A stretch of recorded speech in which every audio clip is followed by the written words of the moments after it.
नमस्कार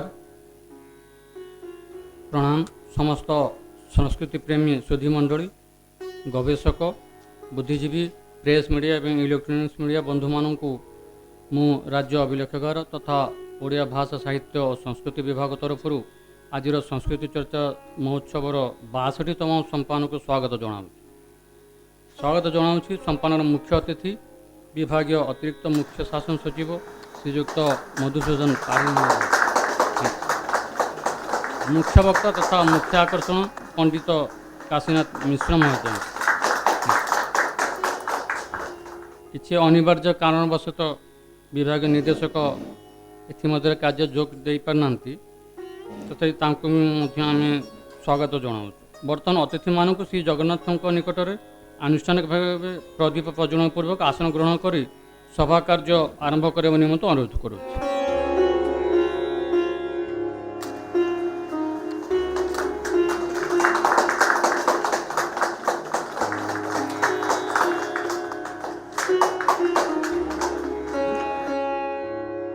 सर अपन ठिया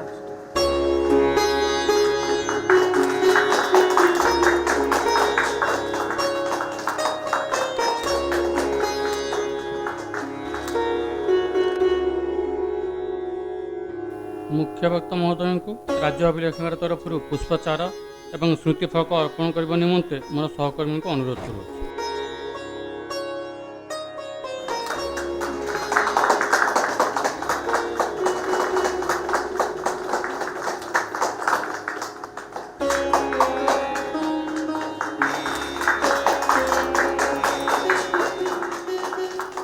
आजिर संस्कृति चर्चार विषय विश्व संस्कृति और वर्तमान समय रे मालिकर विशेषत्व।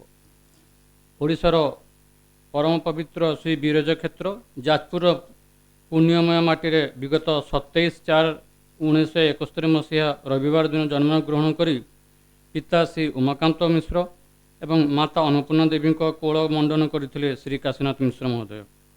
तांकर बाल्य शिक्षा जाजपुर स्थित विरजा उच्च विद्यालय संपन्न होता एवं नरसिंहपुर महाविद्यालय जाजपुर से निजर स्नातक डिग्री समाप्त करथिले। विद्या अध्ययन करने सहित पितामाता प्रदत्त संस्कार एवं भगवत कृपा बल बाल्यकालू ही आध्यात्मिक मार्ग में आग्रह थिला। वेदशास्त्र अध्ययन में रुचि रखि श्री काशीनाथ मिश्र महोदय एकाधार श्रीमद्भगवत श्री जगन्नाथ संस्कृति श्री रामचरितमानस एवं पंचसखाकृत भविष्य मालिका को प्रांजल भाव में उपस्थापन कर जन समाज रे प्रशंसार पात्र होगा सहित अनेकंकर पथ प्रदर्शक हो पारि। वर्तमान से विश्व सनातन धर्म मुख्य प्रचारक हिसाब से सारा विश्व में सनातन धर्म प्रचार प्रसार कर सुस्थ मानव गठन कर आदम्य प्रयास जारी रखिंट। ओडिशा रे विभिन्न पुरपल्ली एवं ओडिशा बाहर विभिन्न स्थान में बिना मूल्य प्रवचन माध्यम लोक संस्कारित करने तथा आध्यात्मिक मार्ग में चलने निरंतर प्रेरणा दे आसुंच।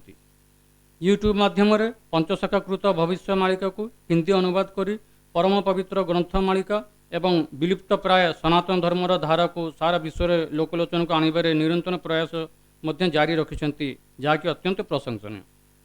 वर्तमान से श्री जगन्नाथ संस्कृत मुख्य प्रवचक हिसाब से कार्य कर एपरिक DTV भास्कर टीवी न्यूज 7 एवं प्रार्थना टीवी इत्यादि माध्यम पंडित श्री काशीनाथ मिश्र महोदय सम्मानित हो सारी।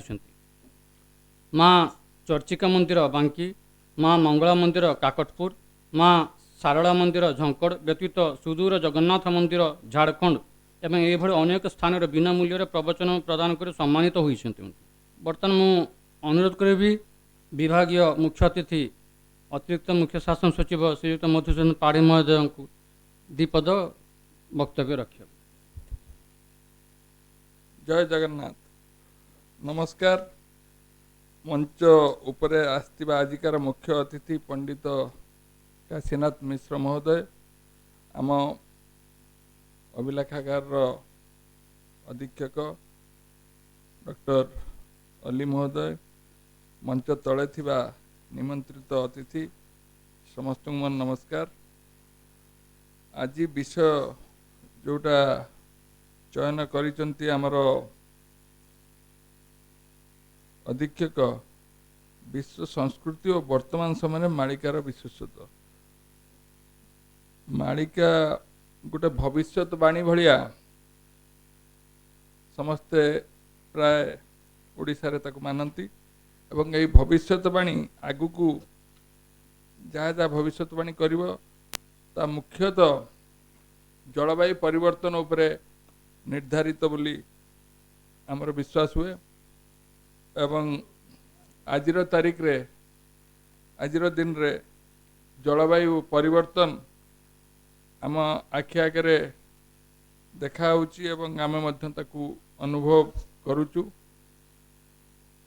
जो समय जो भली आमर ऋतु परिवर्तन होची एवं जो विभिन्न समय जहाँ हवा कथा ता नई अलग जिनस होची एवं सबुठु बड़ चांचल्यकर ये होची जे पृथ्वीर उत्ताप बढ़ी चलची जा फल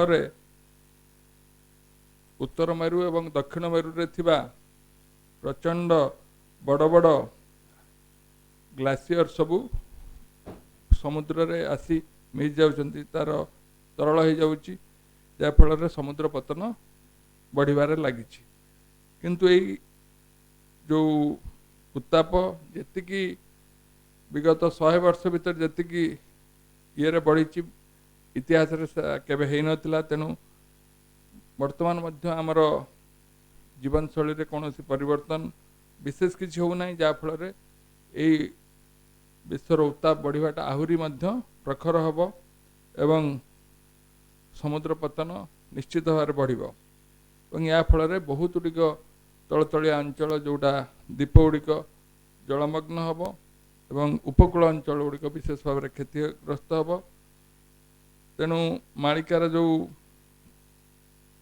भविष्यवाणी अच्छी निकट भविष्य ना कि वर्ष पर कि दशक पर सेटा सत हम बोली आमको बर्तमान लगुच जदि आम विशेष ताऊपर काम न करवा एवं निजर जीवन शैली को परिवर्तन न करवा तेणु या उपरे पंडित काशीनाथ बाबू कौन कह आम जानू तेबे एटा निश्चय गोटे उपादेय विषय एवं मु आशा करी आपण मैंने जेहेतु आसचंती समस्ते ए विषय पंडितों ठार शुणी ए विषय जहाँ ज्ञान अच्छी ताकू निश्चित वर्धन करिए बोली आशा और विश्वास एतिक मो वक्तव्य सांग करछि वंदे उत्कल जन्म अनुरोध करी आमर मुख्य वक्ता महोदय तांकर अभिभाषण रखिबे सर।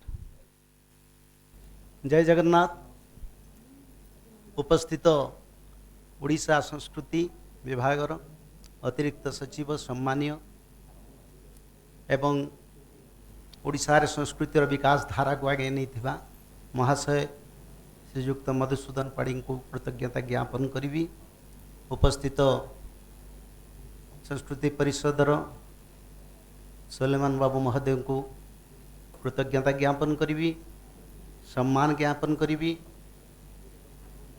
तथा उपस्थित ओडिशा संस्कृति को आगे नौथुबा ओडिशा संस्कृति को उज्जीवित करने संग्राम करुथुबा एवं ज्ञानी गुणी मानक मो तरफ कृतज्ञता साधुवाद सम्मान ज्ञापन करुछि। प्रथमे प्रभु जगन्नाथ क्षेत्र ओडिशा जोटी जगन्नाथ बिना किसी हुए ना तेणुक प्रभुंकर टिके स्तोत्र कहबी तापर आम आमर विषय वस्तु को विस्तारित भाव में विचार रखा। कदाचित कालंदी तट विपिन संगीत करवो मुदाभीरी नारी बदन कमला साध मधुपम रमा शंभु ब्रह्मा सुरपति गणेशार्चित पदो जगन्नाथ स्वामी नयन पथगामी भव तुम्हें। तेणुक जगन्नाथ होचंती आमर साक्षी आ जगन्नाथ आमर भरोसा।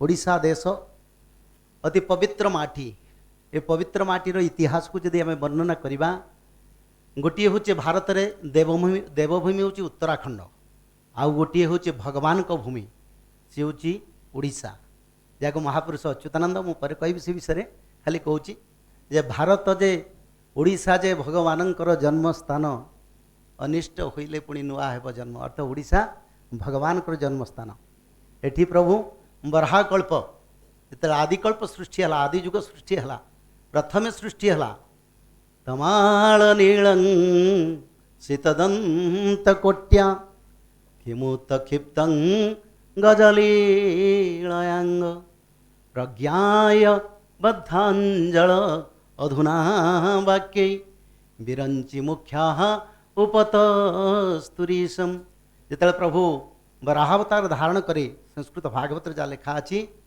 से प्रभु कौन कले ना पृथ्वी को दंतग्र धारण करी ए पृथ्वी को स्थापन कले ब्रह्मा जीवजगत सृष्टि कले नीलाचल क्षेत्र सृष्टि है से आई नीलाचल क्षेत्र में जगन्नाथ आज नुहे जगन्नाथ आदि जुगर अच्छा आ वर्तमान रही जुग पर रे दारु ब्रह्म मूर्ति सबु काले थई से जे खेराखर आज्ञा घेनी कला उद्भव होई तेणु नाना अवतार तेणुक मु दारु ब्रह्म मूर्ति सब बेले अच्छी एवं से राम सृष्टि होती कृष्ण सृष्टि होती परशुराम सृष्टि होती बुद्धदेव सृष्टि होती 24 अवतार प्रभुंकर सृष्टि हुए एवं ये नीलांचल मुई थाए नीलांचल आदि क्षेत्र आमे से ओडिशा माटीर जो उन्नत संस्कृति जहाँ वैकुंठीय परंपरा कह जाए से परंपरार आमर जन्म आम समस्ते ओडिशावासी तेणुक भारत उत्कल देशे भूस्वर्गे पुरुषोत्तमे दारु रूपे जगन्नाथ भक्तानां अभय प्रद तेणुक यदि भूस्वर्ग भितर पवित्र क्षेत्र अच्छी ए भूमंड भितर से होची ओडिशा एवं ओडिशा ही आमर महान संस्कृति जो महान संस्कृति को आदि जुगरु बहुत संस्कृति सृष्टि पृथ्वी रे ख्रीष्ट धर्म सृष्टि मुस्लिम धर्म सृष्टि विभिन्न धर्म संप्रदाय किंतु आमर संप्रदाय शक्त एवं आमर जो सृष्टि आदि जुगर सृष्टि तेणुक कपिल मुनि लिखिले जे होची वर्षाणां भारत श्रेष्ठ देशानां उत्कल श्रुत्यो उत्कलस्य समो देश नास्ति महितले अर्थ उत्कल भली देश ए पृथ्वी रे कोठी नाही हुए तो आमर लोक संख्या कम होता है किंतु आज ओडिशा सारा भारत रे विकास मानचित्र रे अग्रगण्य रे अछि मेडिकल साइंस कहतु एजुकेशन कहतु बिहार बेंगल आसाम विभिन्न सुदूर ओडिशा रे आसिक पाठ पढ़ुछन तेणु ओडिशार संस्कृति महान आगक आहरी महान होगा जाऊँगी तेणुक मुख्य आज जो विषय आसी से विषय हूँ पंचसखा मालिका ए मालिका आसला कौटू मालिका सृष्टि है किपर और मालिकार स्रष्टा किए मालिका कहीं सृष्टि कले कौन आवश्यकता थिला मालिकार सृष्टि करने तेणुक से मालिकार उपक्रमणिका विषय गोटाए पद कहबी जे दिने नित्य वैकुंठ राहस चली से समय प्रभु वैकुंठ बिहारी विष्णु कहले कहले अच्युत से ना थिला सुदाम से कहले सुदाम आउ आग को कलिजुग आसूची आज जो कलिजुग आसूची कलिजुग सरीब से भक्त मान को उद्धार करने रास्तार आवश्यकता अच्छी ना कौन प्रभु ना गोटाए रास्ता तमें वैकुंठर आ वैकुंठर दायित्व नब आउ गोटे हूँ भक्त मान को उद्धार कर कौन दरकार तुम सुदाम कहले प्रभु मोर से गुड़ा दरकार ना आपन तो नीलाचल रे दारु ब्रह्म रूप धारण करेंगे तेणुक आपड़ जहाँ आज्ञा देवे मुझे करी तेणुक प्रभु निर्देश देले तमें जाओ मर्त्य ओडिशार पवित्र माटी रे जन्म हो एवं तम संगे संगे मोर जो पंचसखा से माने मध्य जीवे सत्य जुगरे पंचसखा थिले आमर ओडिशार साहित्यर बहुत लोक कहते जे पंचसखा ओडिशा साहित्यर हूँ स्रष्टा हाँ साहित्यर स्रष्टा से किसी भूल ना किंतु विश्व आध्यात्मिक संस्कार अर्थ गोटे जुगरू आउ गोटे जुग को मानव समाज को जीवाई जो आवश्यकता जो उपादेयता सी मालिकार वर्णना करा जाए समस्त अष्टादश पुराण सबु शास्त्र पुराण को मिसी गोटे पुराण लिखाला सी है मालिका कहीं ना मालिकार आपण पाइबे हरिवंश मालिकार राम कथा पाइबे मालिकार आपण भविष्य कौन हम एवं वर्तमान कौन चली मनुष्य समाज रे कौन कौन घटव प्रभु को अवतार किभଳି हो धर्म संस्थापना किभଳି हो मानव समाज उद्धार किभଳି हो एवं अष्टादश पुराण सार तत्व विष्णु पुराण गरुड़ पुराण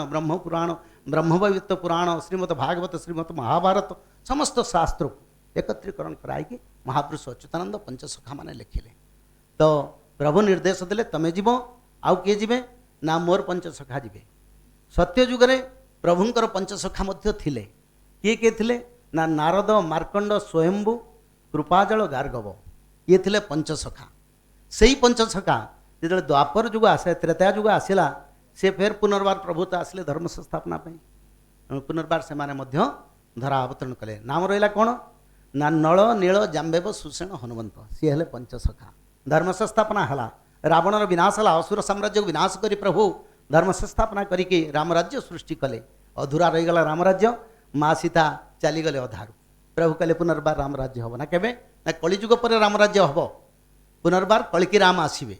तेणुक कौन है ना पुनर्बार कौन करागला ना जो द्वापर जुग आसला से पंचसखा मध्य आसिले से माने किए ना दाम सुदाम सुबल सुभाव शिवच्छ जी होचंती नलनील जाम्बव सुसेन हनुमंत थिले सेही माने मध्य पुनर्बार आसिले कोठी की ना द्वापर जुगरे भगवान श्रीकृष्ण सहित लीला रे भाग नेले धर्म संस्थापना है गोपी गोपाल को उद्धार कले वैकुंठ को गले एवं असुर मानकर विनाश है किछि दिन प्रभु रहिले फिर पुनर्बार द्वापर जुग अंतर प्रभु पड़े गले।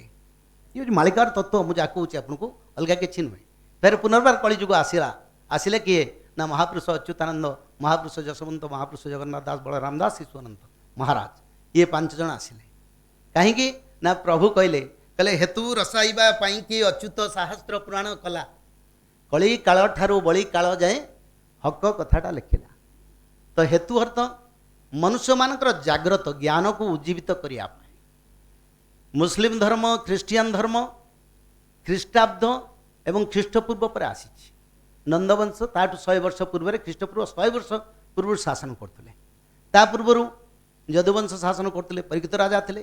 तेणुक शासन एवं शासित एवं समाज एवं संस्कार सधार इति धर्म सनातन धर्म सृष्टि। तेणुक सनातन धर्म धर्म सृष्टि कलिजुग बोली बर्तमान विभिन्न धर्म विभिन्न पंथ यदि विभिन्न धर्म न रहिबो ताले लड़ाई केमिति हो। तेणुक कली समस्त डिविजन करी रखी। पंचसखा आसिले लिखिले भविष्यत ग्रंथ कहीं भविष्यत ग्रंथ लिखिले ना ये लिखिले विश्व सनातन धर्म को प्रतिष्ठा करा जीवो। जो वसुधैव कुटुंबकम जो आमर जो सनातन धर्म जो संस्कार जो नीति जो आदर्श जो धारा जो पवित्र संकेत समाज पाई सारा विश्व सनातन धर्म केमिति आसीबो। सब धर्म लोक मिसिबे सब धर्म। वर्तमान समय कौन ना वर्तमान समय कलिजुग सरी धर्म संस्थापना बाकी रही जुग भांगिब जुग केमिति भांगिब ना पापी मानकर विनाश हबो धर्मी मानकर उत्थापन हबो दीटा जिनस कहले तुनाथ परम दयालु दुष्ट निवारी संथ पालु। तेणुक कलिजुग सरी बोली से कथा शुणिले आम लोक मैंने एक्सेप्ट करूना मालिका कलिजुग शेष प्रकाश बोली महापुरुष लिखिले कहले न पाइबे भक्ते खोजी भ्रमी नाना देश निश्चय ख्यात करिबुरे तुई रामदास। अर्थ भक्त माने खोजिबे जे कोठी से मालिका कौन लिखाई आमे किमिति ए जीवन को सार्थक करिबा। तेणुक जो संस्कृति जो जगन्नाथ संस्कृति जो ओडिशार संस्कृति ये संस्कृति होचे मालिका सहित संश्लिष्ट। ये संस्कृति होचे वैकुंठर सृष्टि होइछि अर्थ आदि जुगर सृष्टि होइछि आज नुहे। तेणुक इमिति समय आसूची जो समय मालिका को सारा देश विदेश लोक मैंने झुरिबे। आज मध्य अमेरिकार लोक मत पचार फोन करी जे मालिका टिके हिंदी रे बही नहीं आर संस्कार ही आर माने भर्सन किसी बाहर ना ना आपण करूना मु कहनी भगवान का निर्देश ना समय लो मुझे चाहे करी ना कारण ये तो बेपार जिनस नुहे मु करके बेपार करी बिकी दे पारिबी ना कारण मालिकाटा जो दिन मु यूट्यूब रे छाड़ी प्रथम दिन हिंदी रे से दिन मो देह खराब है 3 दिन उठी पार्ली ना कि ना किंतु मु पड़गली माने देहर कौन बल ना छाड़देली फेर वर्षे 2012 मसीह मु मालिका हिंदी रे ट्रांसलेट करुच्ची मझे छाड़देली फेर जहाँ भगवान कहीं गोटे मन को उत्कंठा आसला इच्छा आसला ना करवा लोक मैंने जानतु आमर ओडिशार संस्कृति ये जिन हिंदी रे जाई नहीं हिंदी लोक जानतु इंग्लिश लोक जानतु जे we are rich in culture एवं we will leading the peoples all over the world in time आमे करवा आमे से जन्म डिजर्विंग फॉर दिस आमे ओडियावासी ओडिया संस्कृति सारा विश्व को रास्ता देखेब आमे होचंदी मालिकार अधिकारी से माने नुहंती ତେଣୁ ଆମେ ଯଦି ନ ବାଣ୍ଟିବା ତାହେଲେ ସେ ଜାଣିବେ କେମିତି? ତ ଭଗବାନଙ୍କ କଥା ଚୈତନ୍ୟ ମହାପ୍ରଭୁଙ୍କର ପଞ୍ଚସଖା, ଜଗନ୍ନାଥ ସଂସ୍କୃତିର ପ୍ରଚାରକ, ସାଧାରଣ ଜିନିଷ ନୁହେଁ। ଭଗବାନଙ୍କର କୃଷ୍ଣଙ୍କର ସଖା 5 ଜଣ ପ୍ରତ୍ୟେକ ଯୁଗରେ ଆସୁଛନ୍ତି, ଏ ଯୁଗରେ ମଧ୍ୟ ଆସିଛନ୍ତି। ଓଡ଼ିଶାରେ ଜନ୍ମ ହେଲେ କାହିଁକି ନା ଓଡ଼ିଶାରେ ଯେହେତୁ ପ୍ରଭୁଙ୍କର ଜନ୍ମସ୍ଥାନ, ଜଗନ୍ନାଥ କ୍ଷେତ୍ର, ପବିତ୍ର କ୍ଷେତ୍ର, ତେଣୁକରି ସେ ଓଡ଼ିଶାରେ ଜନ୍ମ ହେଲେ। ତେଣୁକରି ଗୋଟାଏ କଥା ମହାପୁରୁଷ ଲେଖିଲେ ତା ଦେହରେ, କହିଲେ ହେତୁ ରସାଇବା ତ ମୋ ଭକ୍ତମାନଙ୍କର ହେତୁ ଜାଗ୍ରତ କରିବି, ମାଳିକା ଚାରିଆଡ଼େ ପ୍ରଚାର ହେବ। ମାଳିକାକୁ ଶୁଣିକି ମନୁଷ୍ୟମାନେ ପରିବର୍ତ୍ତନ ହେବେ, ମାଳିକା ଧାରାକୁ ଆସିବେ। ସେତେବେଳେ କେଉଁ ସମୟ ଚାଲିଥିବ ନା ସେତେବେଳେ କଳିଯୁଗର ପରିସମାପ୍ତି ହେଇଥିବ। ତ କଳିଯୁଗର ଆୟୁଷ 4,32,000 ବର୍ଷ, ସତ୍ୟଯୁଗର ଆୟୁଷ 17,68,000 ବର୍ଷ, ତ୍ରେତୟା 12,96,000, 8,82,000 ନା 86,000 ବର୍ଷ ଦ୍ୱାପର ଯୁଗର ଆୟୁଷ। ତ କଳିଯୁଗର ଆୟୁଷ 4,32,000। ତ କଳିଯୁଗ ବର୍ତ୍ତମାନ କେତେ ସମୟ ଭୋଗ ହେଇଛି ଯେତେବେଳେ ମାଳିକା କଥା ସତ୍ୟ ବୋଲି ଆମେ ଜାଣିବା। ଏ କଳିଯୁଗ ବର୍ତ୍ତମାନ 5,124 ବର୍ଷ ଚାଲିଛି ଆମ ପାଞ୍ଜି ଅନୁସାରେ। ପାଞ୍ଜିରେ ଦେଖିବେ ଲେଖା ହେଇଥିବ ଶକାବ୍ଦ, ବର୍ଷ ଆଉ ମୁସଲିମ ବର୍ଷ ସବୁ ଲେଖା ହେଇଛି। ତେଣୁ ସେଇ ଅନୁସାରେ 5,124 ବର୍ଷ ଚାଲିଛି। 5,124 ବର୍ଷ ଯଦି ଚାଲିଛି ତାହେଲେ କଳିଯୁଗ ସରିଲା କେମିତି? ତେଣୁକରି ଆମେ ଯିବା ମନୁଶ୍ରୁତିକି। ମନୁଶ୍ରୁତିରେ ଯୁଗ ଗଣନା କରାଯାଇଛି। ବର୍ତ୍ତମାନ ମାନବ ସମାଜ ଏ ବିଷୟରେ ଜାଣିନି, ସମସ୍ତେ କହୁଛନ୍ତି ଆମେ ଠିକ୍, ୱି ଆର୍ ରାଇଟ୍। ରୋଗ ଆସୁଛି, ସମସ୍ୟା ଆସୁଛି, ବିପଦ ଆସୁଛି, ପାରିବାରିକ ଅଶାନ୍ତି ଆସୁଛି, ତାପରେ ବି ଲୋକମାନେ କିଛି ପରିବର୍ତ୍ତନ ହେଉନାହାନ୍ତି। କାହିଁକି ନା ସେମାନଙ୍କର ଶାସ୍ତ୍ର ଜ୍ଞାନ ନାହିଁ। ତେଣୁକରି ଗୋଟେ କଥା ଆମେ ବିଚାର କରିବାକୁ ପଡ଼ିବ ଯେ କଳିଯୁଗ କ'ଣ ସରିଛି? ଯଦି କଳିଯୁଗ ନ ସରିଛି ତାହେଲେ ମାଳିକାର କ'ଣ ଆବଶ୍ୟକତା ଅଛି? କିନ୍ତୁ କଳିଯୁଗ ସରିଛି ବୋଲି ମନୁଶ୍ରୁତିରେ, ମନୁ ହେଉଛନ୍ତି ବୈବସ୍ୱତ ମନୁ ବର୍ତ୍ତମାନ ଶାସନ କରୁଛନ୍ତି। ସିନା କଳିରେ ବିଭିନ୍ନ ଦେଶ, ବିଭିନ୍ନ ରାଜ୍ୟରେ ବିଭିନ୍ନ ଶାସନ ଅଧ୍ୟକ୍ଷ ଅଛନ୍ତି, କିନ୍ତୁ ପ୍ରକୃତ ଶାସନ କିଏ କରୁଛନ୍ତି? କିଏ ସୂର୍ଯ୍ୟଚନ୍ଦ୍ର ଆତଜାତ କରୁଛନ୍ତି? କିଏ ସମୁଦ୍ରର ଗତିପଥକୁ ବନ୍ଦ କରୁଛନ୍ତି? କିଏ ବର୍ଷା କରୁଛନ୍ତି? କିଏ କୃଷି କରୁଛନ୍ତି? ଆଜି ବର୍ଷା ନହେଲେ ଚାଷ ହେଇପାରିବ? ହେଇପାରିବ ନାହିଁ। ବିଜ୍ଞାନ ଆମକୁ ସୁଖ ଦେଉଛି, କିନ୍ତୁ ବିଜ୍ଞାନ ପରିବର୍ତ୍ତନ କରିପାରିବ ନାହିଁ। ବିଜ୍ଞାନ ନୂତନ ସୃଷ୍ଟି କରିପାରିବନି। ବିଜ୍ଞାନ ଉପାଦାନରୁ ତତ୍ତ୍ୱ ବାହାର କରିପାରିବ, କିନ୍ତୁ ତତ୍ତ୍ୱରୁ ମହାତତ୍ତ୍ୱକୁ ଯାଇପାରିବ ନାହିଁ। କାହିଁକି ନା ଯେତେବେଳେ ସମୟ ଆସିବ ସେତେବେଳେ ସେସବୁ ନିୟନ୍ତ୍ରଣ ପ୍ରଭୁଙ୍କ ଅଧୀନରେ। ତେଣୁକରି ଯେଉଁ ମାଳିକା ଲେଖା ହେଇଛି ସେ ମାଳିକାରେ ଗୋଟେ କଥା ଲେଖିଲେ ଯେ 5,000 ବର୍ଷ ପରେ କଳିଯୁଗ ସରିବ, କିନ୍ତୁ 5,124 ବର୍ଷ ଚାଲିଛି। ତାହେଲେ ଆମେ ଆମ ଶାସ୍ତ୍ରକୁ ଦେଖିବା, ଯୁଗ ଗଣନା କରାଯାଉଛି ମନୁଶ୍ରୁତିରେ। ଯୁଗ ବିଷୟରେ ଜାଣିବେ, କାଳ ଗଣନା ଜାଣିବେ, ଚତୁର୍ଗଣନା ଜାଣିବେ ମନୁଶ୍ରୁତି। ମନୁ ଲେଖିଛନ୍ତି ଚତୁର୍ଯାହୁ ସହସ୍ରାଣୀ ବର୍ଷାଣାಂ ତତ୍କୃତಂ ଯୁଗମ ତସ୍ୟ ତାବଚ୍ଛତି ସନ୍ଧ୍ୟା ସନ୍ଧ୍ୟା ଷଷ୍ଠ ତଥାବିଧ। ଅର୍ଥ 4,000 ବର୍ଷ ପରେ ଯୁଗ ସନ୍ଧ୍ୟା ଆରମ୍ଭ ହେବ। ମନୁ ଲେଖିଲେ ଚତୁର୍ଯାହୁ ସହସ୍ରାଣୀ, ଚତୁର୍ଯାହୁ ସହସ୍ରାଣୀ, ସହସ୍ର ଅର୍ଥ 1000 ହିସାବ କରିବା। 4,000 ବର୍ଷ ପରେ ସନ୍ଧ୍ୟା ସମୟ ଆସିବ। ଯୁଗର ଦଶମାଂଶକୁ ସନ୍ଧ୍ୟା ସମୟ ଗଣନା କରାଯାଏ। ସେହି ହିସାବରେ 400 ବର୍ଷ ଯେତେବେଳେ କଳିଯୁଗ ଆସିଲା, ଯେତେବେଳେ ପରୀକ୍ଷିତ ରାଜା ଶାସନ କରୁଥିଲେ, ଭଗବାନ କୃଷ୍ଣଙ୍କର ଦେହାନ୍ତ ହେଲା। ଆରଭ୍ୟ ଭବତୁ ଜନ୍ମ ଯାବତ ନନ୍ଦାଭିଷେଚନମ୍ ଏତତ୍ ବର୍ଷ ସହସ୍ରାଂଶୁ ଶତଂ ପଞ୍ଚଦଶୋତ୍ତରମ୍ ଯଦା ଦେବର୍ଷዮ ସପ୍ତ ମାଘେଷୁ ବିଚରନ୍ତି ହି ତଦା ପ୍ରବୃତ୍ତସ୍ତୁ କଳି ଦ୍ୱାଦଶାବ୍ଦ ଶତାତ୍ମକ। କହିବାର ଅର୍ଥ ଯେ ବିଶ୍ୱ ଆଧ୍ୟାତ୍ମିକ ଆବଶ୍ୟକତା ମନୁଷ୍ୟ ସମାଜ ପାଇଁ ମାଳିକାର ଉପାଦୟ, ତାକୁ ମୁଁ ସ୍ପଷ୍ଟ ଭାବରେ ଆପଣମାନଙ୍କୁ କହୁଛି ଯେ ଆପଣମାନେ ବୁଝନ୍ତୁ ଯେ କଳିଯୁଗ ସରିଛି। ମନୁ ଲେଖୁଛନ୍ତି ନା ଯେ 4,400 ବର୍ଷ ସନ୍ଧ୍ୟା ସମୟ, ଆଉ 400 ବର୍ଷ ଯୁଗ ସରିବା ପୂର୍ବରୁ 4,800 ବର୍ଷ ପରେ କଳିଯୁଗ ସରିଯିବ ସମ୍ପୂର୍ଣ୍ଣ। କଳିଯୁଗ ଯଦି ସରିବ ତାହେଲେ ସେଇ ସମୟରେ କ'ଣ ହେବ ନା ମାଳିକା ପ୍ରଚାର ହେବ। ମହାପୁରୁଷ କହିଲେ ବାରଣ ବେଳକୁ ବିହନ ବାଣ୍ଟିବି ଚିହ୍ନି ନ ପାରିବେ କେହି 185 ଗ୍ରନ୍ଥ ବୁଝେଇବି ସମ୍ବଳରେ ଉଦୟ ହୋଇ। ତ ବାରଣ ବେଳ ଅର୍ଥ ବଛା ବଛି ସମୟ। ଗୋଟିଏ କଥା କେମିତି ସମୟ ନାହିଁ, ଯେହେତୁ ସମୟ କମ୍, ଗୋଟେ କଥା କହୁଛି। ବର୍ତ୍ତମାନ ଯେ ଓଡ଼ିଶାର ମୁଖ୍ୟମନ୍ତ୍ରୀ ଅଛନ୍ତି ତାଙ୍କ କଥା ମଧ୍ୟ ମାଳିକାରେ ଲେଖା ଅଛି। କ'ଣ ଲେଖିଛନ୍ତି ନା ବିବେକୀ ହୋଇବ ବିଜୟାନନ୍ଦ ବିରାଟ ନରେଶ ଜାଣେ ଏ ଛନ୍ଦ। ବଳେ ଓଡ଼ିଶାର ଧନ ହରିବ ଧନୀ ହୋଇବେ ବଳେ କୌଶଳେ ଉଡ଼ାଇ ନେବେ। ବଳେ ଅପମାନ ପାଇଯେ ବାରଣ ବେଳକୁ ତାର ପୋଷା ପୁଅ ଦେଶରେ ଖ୍ୟାତି ରଖିବ ଯେ।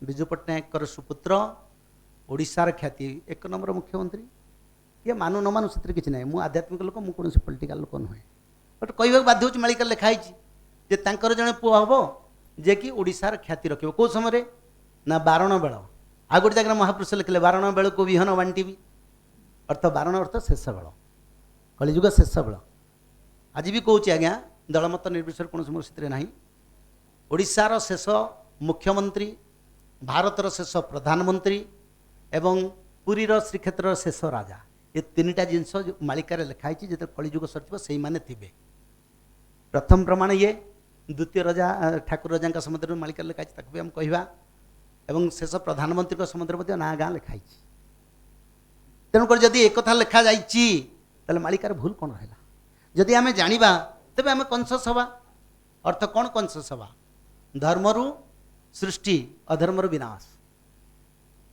धर्मरु सृष्टि अधर्मरु विनाश धर्मरु विजय अधर्मरु पराजय धर्म हूँ रक्षा कवच अधर्म हूँ विनाशर तारक हम बुझा पड़ो एवं विश्व संस्कृति को मालिकार जो उपादेय जो तत्व से तत्व को ओडियावासी ताको बांटिबा दरकार आम पाखे जेतु अच्छी आम ताको बांटिबा दरकार तेणुक मालिकार जो बाणी कलिजुग जो सरीवा संबंध में मनु जो लिखिले चतुर्जाहु सहस्राणी वर्षाणम तत्कृतम जुगम तस्य तावच्छति संध्या संध्या सश्च तथा विथ अर्थ 4400 वर्ष पर एवं आउ 400 वर्ष संध्या समय पर 4800 वर्ष पर कलिजुग सरीब पुनर्बार मनुश्रुति पर गर्ग संहितार गर्गमुनि लिखिले जे कलिजुगर आयुष्य केते गर्ग संहिता गर्गमुनि थिले होचंती भगवान कृष्णकर ज्ञानदाता शिक्षादाता एवं सीए लिखिं कलिजुग संबंध में कलिजुगर आयुष्य केते केते कलिजुग भोग हम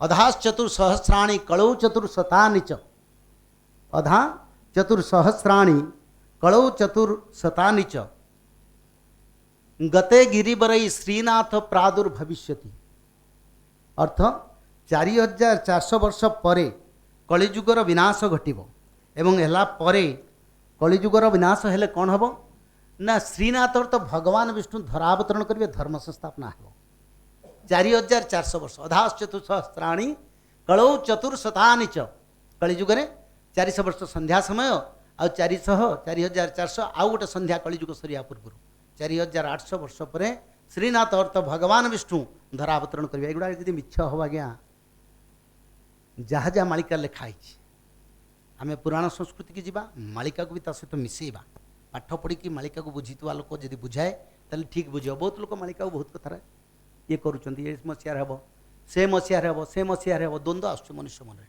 तेणुक मालिका पर कंट्रोवर्सी आस महापुरुष कहले जे प्रभु जो मसीहा दिन डेट मु लिखुची मालिकार एगुड़ा किसी सत्य हेनी कहीं ना कहले सम को विषम करती विषम को से सम तांको इच्छा हेले लीला हेब शून्य अंकेण तेणुक प्रभु इच्छा ना आज्ञा कौन लीला हो पार आम कहीदेवा ये मसीहार हम ताल तो आम स्पोक्समैन हो ब्रह्मांकर भगवानकर कहीपरानी बट समय को बुझे पार समय चली एनी मोमेंट किसी हो पारे एक आम कहीपर महापुरुष स्पष्ट लिखिं जे प्रभु चाहिए इच्छा से करेंगे कौ अंक कौ मसीहा कौ समय जो मैंने आज मालिका प्रचार कर काटी महापुरुष कहले लेखि लिभाइबा शक्ति जाठारे अच्छी ताठारे मु शरण अर्थ लेखिक सी लिभे पारती और न लिभेकी भी लिखि पारती तांको पाखरे मु शरण तेणुक मो कथा सत्य हम केतेबेले ना जेते प्रभु इच्छा हम पुनर्बार निर्णय सिंधुरे कलिजुगर गणना लिखाई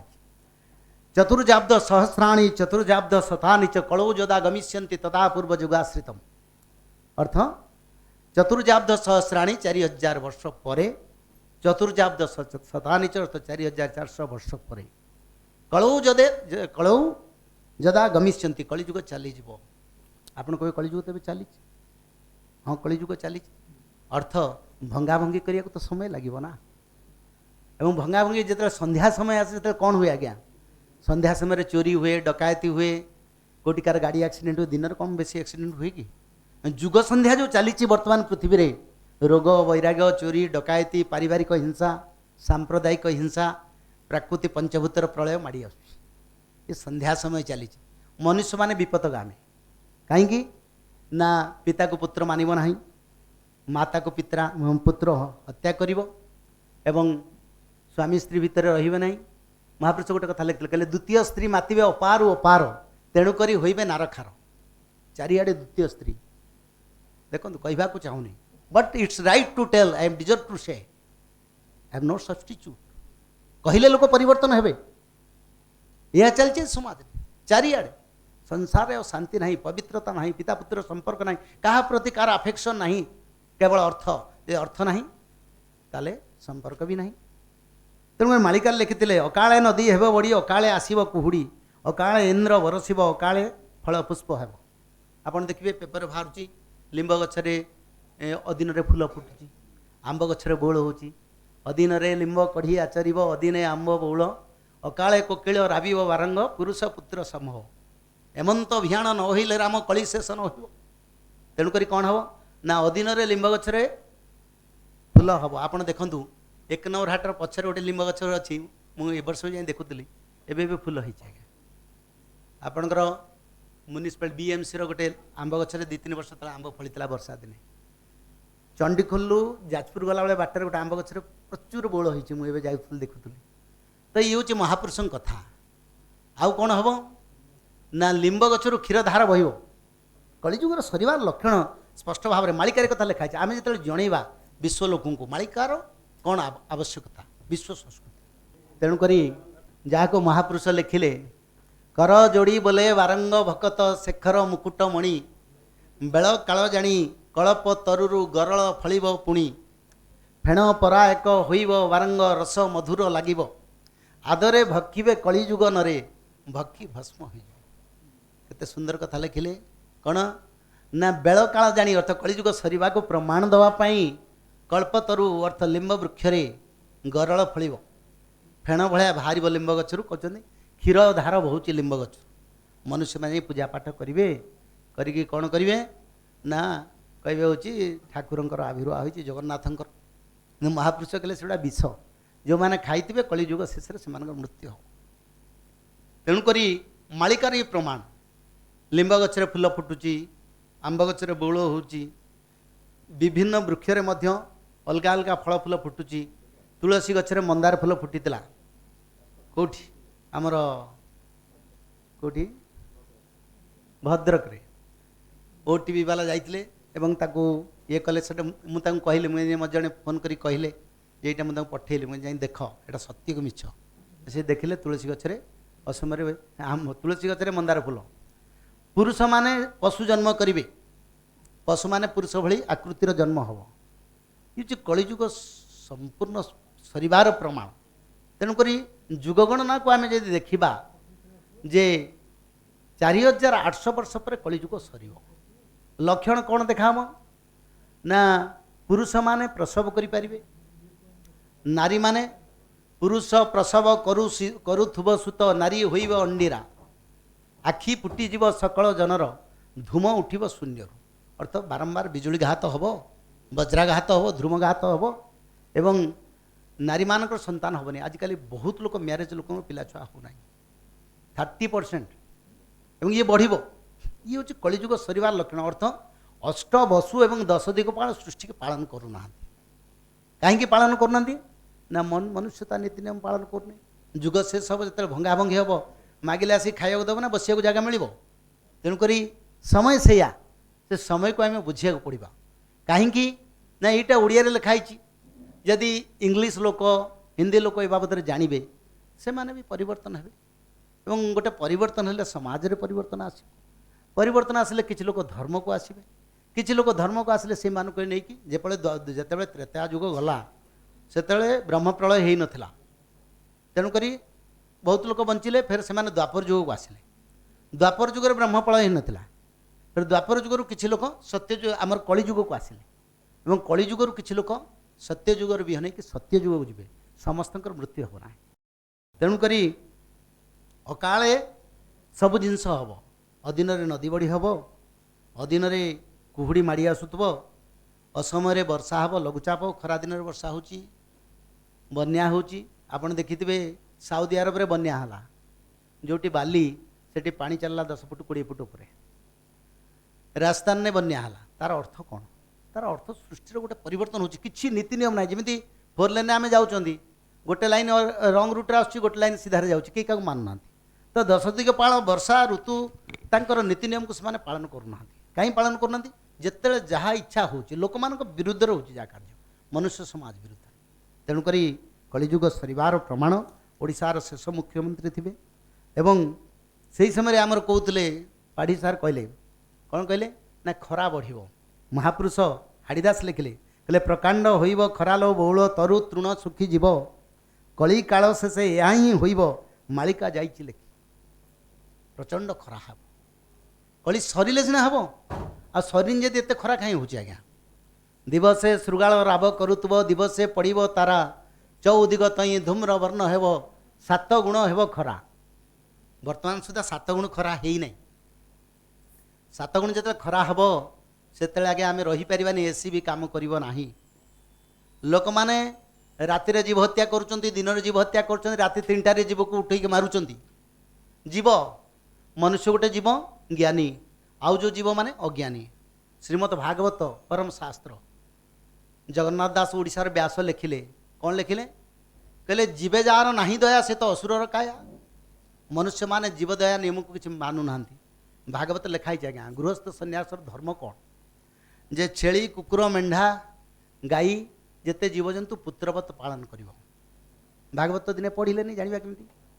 शास्त्र पढ़ी ना भागवत कौन मिछ जी भागवत मिछ जगन्नाथ भी मिछ आ जो जगन्नाथ मिछ सनातन धर्म भी मिछ आ सनातन धर्म मिछ ताले आमर परंपरा संस्कृति सब किछि मिछ तेणुक श्रीमद भागवत लिखाई जे आमे पुत्रवत पालन करिबा प्रत्येक घरे जहाँ रोषे हम राति कि सकाळे आगे किसी जीवजंतु को दान करने रहिबो तेबे रोग जीव आम घर रोग न गले केमिति हम मते आज्ञा कोरोना होता मते टेस्ट करी कहले आपन हाई इन्फेक्शन अच्छे मु घर गली घरे जाई समस्ते मिसिली कहली तो कहले ठीक अच्छे तुम रुह किंतु आज्ञा ना ज्वर है ना काश है ना थंडा है किसी है कि मो देह रहा कि मत किसी प्रभाव पकईलानी कारण महापुरुष लिखिं रोग रूपे जोगमाया शरीर खेलिबे कहार आयत्त पुणी सेठारे नथिबो तेणुक गद मोहसदी करबनी कार्य बणा हेबे सुज्ञ जन आपणा हस्तरे स्कंद छिड़ाइबे मिलिबे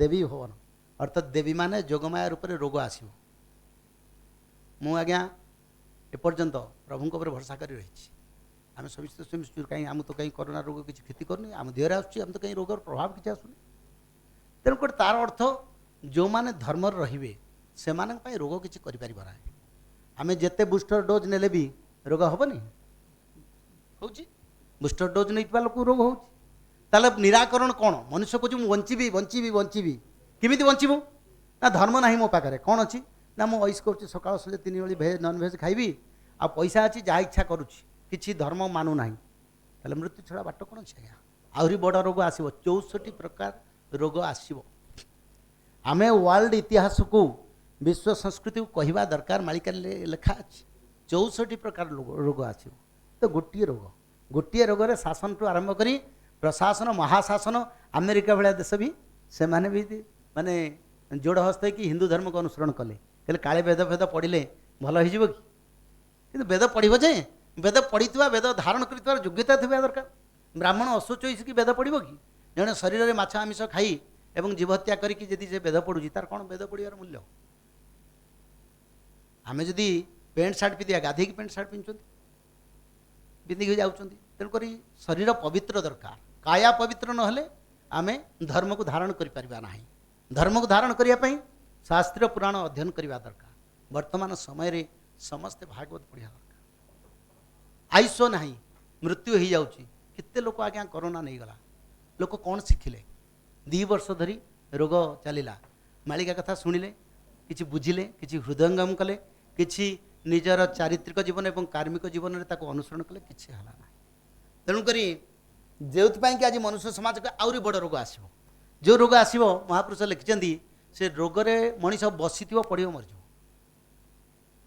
बस पड़ो मर आ कि सब्स्टिट्यूट न किंतु गोटाए कथा कहि से समय तेणुक युग गणना संबंध में महापुरुष लिखिले जो कथा लिखी 4800 वर्ष पर कलिजुग सर वर्तमान 5124 वर्ष चली 5124 वर्ष मान कलिजुग सरी महापुरुष अच्युतानंद लिखिछन तांकर महापुरुष आगत भविष्य मालिकार गोटे कथा लिखिले चहटिब लीला तू चारि रे मिसा एक चढ़ा तीन शून्य पुणी ठीक है जेते चहटिब लीला अर्थ प्रभुंकर धर्म संस्थापना लीला हम चारि रे एक मिसेले केते 5 ता देहरे 3 शून्य दबा 5000 कारण गर्गमुनि एवं मनुश्रुति निर्णय सिंधु श्रीमद् भागवत महाभारत जो 4800 वर्ष कथा लिखिले ताकू काटिले महापुरुष कहले ना एते शीघ्र सरबनी 5000 वर्ष पर कलिजुग सर तेणुक से लिखिले चहटिब लीला तू चारि रे मिसा एक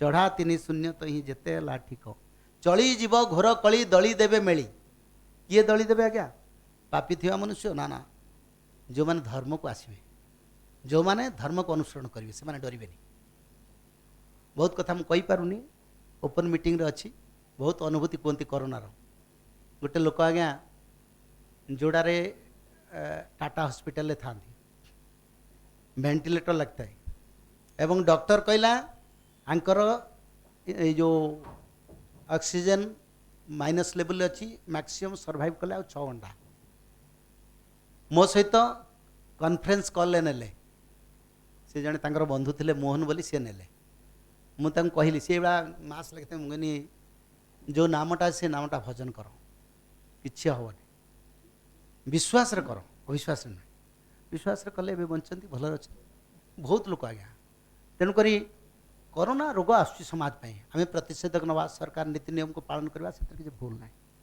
किंतु गोटे जिनस आमको बंचई पार धर्म गाड़ी जे एक्सीडेंट होची 5 जन लोक जाऊँच गोटे लोक मरी जाऊँ 4 जन लोक बंचुन ना 4 जन मर गोटे लोक बंचु हरियाणा रे गोटे एरोप्लेन एक्सीडेंट होता 3टा लोक बंची थे आपने पढ़ी इंग्लिश न्यूज रे बाहर टाइम्स ऑफ इंडिया रे से कौन होता ना 3टा लोक जो बंची थे जड़े लेक्चर थे जड़े डॉक्टर थे जड़े होटेल मालिक थे 3 जन बंची थे एरोप्लेन एक्सीडेंट से 3 जन भितर जी डॉक्टर थे से काटू पेसेंट देखा पैसा नियंती प्रत्येक दिन काम सरीगला बसिक मागणार पेसेंट को देखते सेवा करते आउ जी लेक्चर थे सी तांकर दरमार 50% गरीब छुआ को पाठ पढ़ाई दिखती मागणा ट्यूशन करती से कम सब रुहति आउ होटेल मालिक जी बंची थे सी प्रत्येक दिन जी भी गरीब गुरुआ लोक आसे खाइबा दिखती और तांकर लाभर अधा पैसा गरीब लोक बांटी दिखती तेणुक लिखाई धर्म सेफ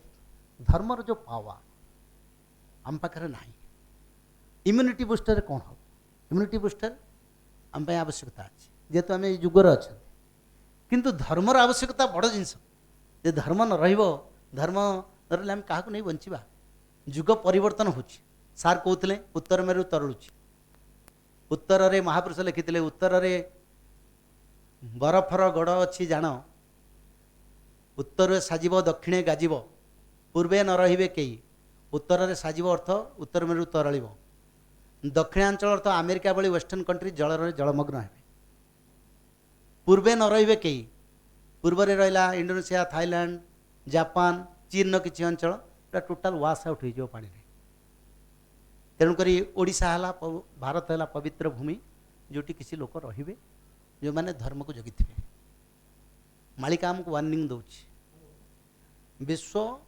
मनुष्य समाज को वार्निंग दौच आम खाली जे तुम मैंने परिवर्तन हो एते शीघ्र संहार हेनी किंतु स्टेप बाय स्टेप हम कहीं ना लोक मान सचेतन करवा काले लोक परिवर्तन हो जिवे कि मनुष्य मैंने जब परिवर्तन हो ताले बंचीजे आज्ञा जहाँ परिवर्तन न हो सीता बाटर जीव तेणुक शिशुनंद से कलिजुग सरिवा संबंध 5000 वर्ष कथा प्रमाण कले बारंग बोल ही शुणिमा गोसाई भविष्य विचार केते बेले कलकी स्वरूप होइबे शुणई मुख तुम्भर शिशु बोलती है शुणिमा बारंग कलंकी स्वरूप हेबे जुग संधि 500 वर्ष जेबे जीव भोग होई जेसन एक निशी पाहिले प्रभात जुग संधि या जान एमंत समय कलंकी स्वरूप हेबे प्रभु भगवान तो 5000 वर्ष पर प्रभुंकर धरावतरण हम प्रभुंकर धरावतरण हम आम मैंने समस्त दर्शन पाइपर जदि आम खोजा जदि आम निजक ठीक बाटरे परिचालित करवा धर्म धारा रहा तेज प्रभु दर्शन हम फिर सत्ययुग भी जापर 1009 वर्ष भक्त मैंने बंचे मनुष्य मैंने बंचे एवं तापर इच्छा मृत्यु हम ଏବଂ ସିଧା ବୈକୁଣ୍ଠକୁ ବି ଯାଇପାରିବା, ମନୁଷ୍ୟ ଜନ୍ମ ଚରିତାର୍ଥ ହୋଇପାରିବ। ତେଣୁକରି ସଂସ୍କୃତି କ'ଣ ଶିଖାଏ? ଆଚାର ବିଚାର ଏବଂ ପ୍ରତିଭା, ମନୁଷ୍ୟ ବଞ୍ଚିବାର ରାହା ସଂସ୍କୃତି। ସଂସ୍କୃତି ତାଙ୍କ ପରିବାର ସଂସ୍କୃତି ନାହିଁ, ଅର୍ଥାତ୍ ପରିବାରରେ ତାଙ୍କ ବାପା ମା ସମସ୍ତେ ବଦମାସ, ପିଲା ଛୁଆ ସେଇଆ ହେଲା। ତେଣୁକରି ଆମର ଯେଉଁ ସଂସ୍କୃତି, ଏ ସଂସ୍କୃତି ବିଶ୍ୱ ସମାଜକୁ ବଞ୍ଚିବା ପାଇଁ ରାହା ଦେଉଛି। ମନୁଷ୍ୟ ସମାଜ କିଭଳି ବଞ୍ଚିବ, କେମିତି ରେସ୍କ୍ୟୁ ହେବ, ମାଳିକା ଲେଖିଛି ବିନାଶ ବି ହେବ, ରେସ୍କ୍ୟୁ କେମିତି ହେବ, ଉଦ୍ଧାର ହେଇସାରିକି କେମିତି କେଉଁଠି ଯାଇକି ଥଇଥାନ ହେବେ, ମାଳିକା ତାପରେ ତତ୍ତ୍ୱ ଲେଖିଛି। ନୋଷ୍ଟ୍ରାଡମସ୍ ଲେଖିଛନ୍ତି, ଏଭଳିଆ ସବୁ ଦେଶ ସଂହାର ହେବ, ଯୁଦ୍ଧ ଲାଗିବ, ସବୁ ଲେଖିଛନ୍ତି।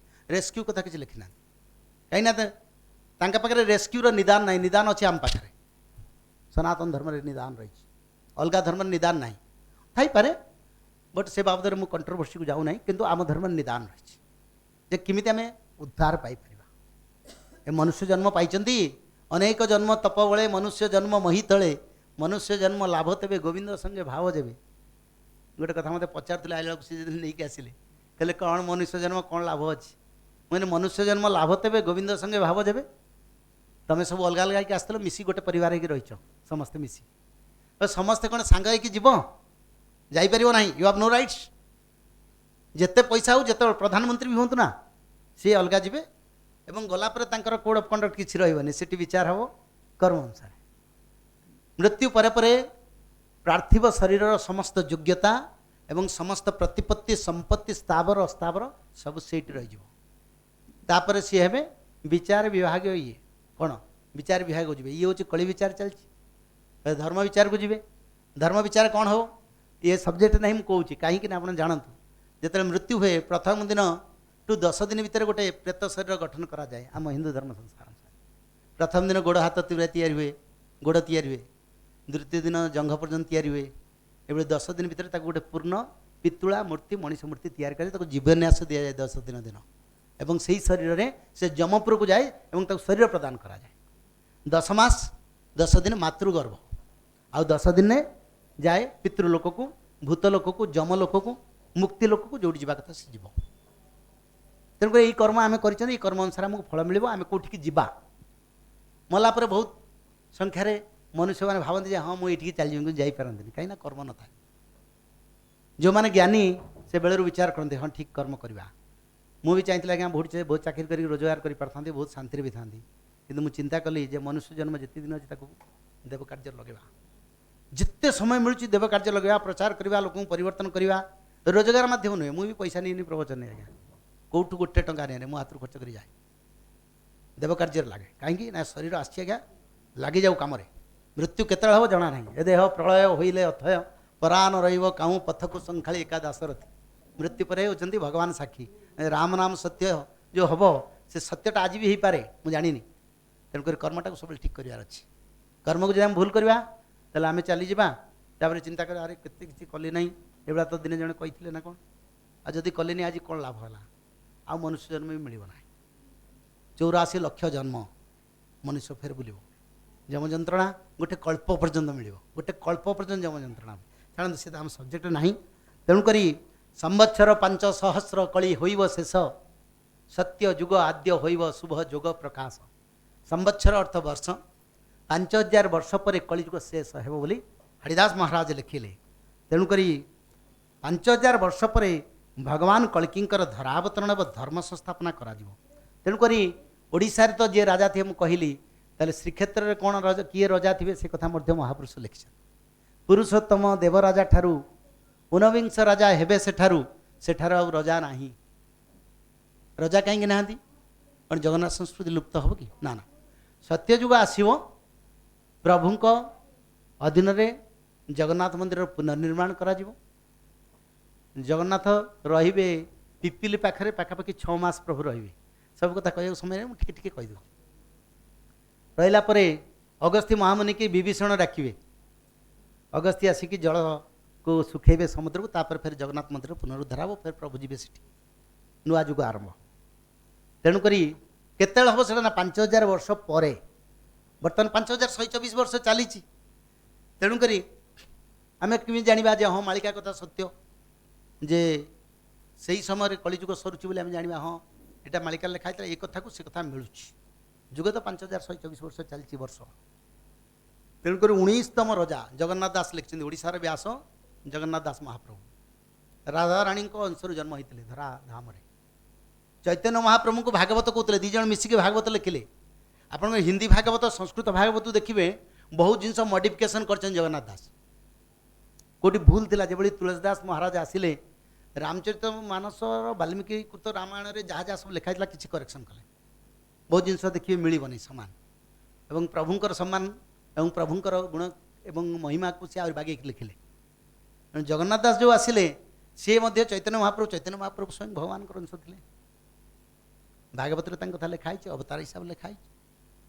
ତେଣୁ ଚୈତନ୍ୟ ମହାପ୍ରଭୁ ଏବଂ ଜଗନ୍ନାଥ ଦାସ ମିଶିକି ଭାଗବତ ଲେଖିଲେ। ରାଧାଙ୍କ ଅଂଶରୁ ଜଗନ୍ନାଥ ଦାସ ବାରଙ୍ଗ ହେତୁରେ ଘେନ ଅଚ୍ୟୁତାନନ୍ଦ ଲେଖିଲେ, କହିଲେ ରାଧାରାଣୀଙ୍କ ଅଂଶରୁ ଜନ୍ମ ହୋଇଥିବେ ଜଗନ୍ନାଥ ଦାସ। ନାରୀ ସ୍ୱରୂପ ହେଉଥିବେ, ପୁରୁଷ ଭଳି ଶରୀର କିନ୍ତୁ ନାରୀ ସ୍ୱରୂପ ବେଳେବେଳେ ହେଉଥିବେ ଏବଂ ଭାଗବତକୁ ସେ ରଚନା କରିବେ। ବ୍ୟାସଙ୍କ ଭଳି ସେ ଜଗନ୍ନାଥ ମାନେ ବ୍ୟାସ ମହାମୁନି ଯାହା ଲେଖିଥିଲେ ତାକୁ କରେକ୍ସନ୍ କରିଦେଲେ। କିଏ? ଜଗନ୍ନାଥ ଦାସ ମହାପ୍ରଭୁ। ସିଏ ଲେଖିଲେ ତାଙ୍କର ଭବିଷ୍ୟ ମାଳିକାରେ ଜଗନ୍ନାଥ ଦାସ ଲେଖିଲେ ପୁରୁଷୋତ୍ତମ ଦେବରାଜା ଠାରୁ ଊନବିଂଶ ରାଜା ହେବେ ସେଠାରୁ ଆଉ ରଜା ନାହିଁ। ଜଗନ୍ନାଥ କ୍ଷେତ୍ରରେ ରଜା ନାହିଁ। କାହିଁ ରଜା ନାହିଁ? ଆଉ ଯଦି ପୃଥିବୀ ରହିବ, ମନୁଷ୍ୟ ସମାଜ ରହିବ, ତାହେଲେ ଜଗନ୍ନାଥ କ୍ଷେତ୍ରରେ ରଜା କେହି ରହିବେନି। ତାହେଲେ ଛେରାପହରା କିଏ କରିବେ? ରଥଯାତ୍ରା କ'ଣ ବନ୍ଦ ହେଇଯିବ? ଆଉ ରଥଯାତ୍ରା ଯଦି ବନ୍ଦ ହେବ ତାହେଲେ ପ୍ରଭୁ କ'ଣ ସେଠି ଜାଗା ଛାଡ଼ିବେ କି? ଯଦି ପ୍ରଭୁ ଜାଗା ଛାଡ଼ିବେ ତାହେଲେ ସମୁଦ୍ର କୂଳ ଲଙ୍ଘିବ କି? ପ୍ରଶ୍ନ ଆସୁଛି। ବିଚାର କରିବାର ଅଛି।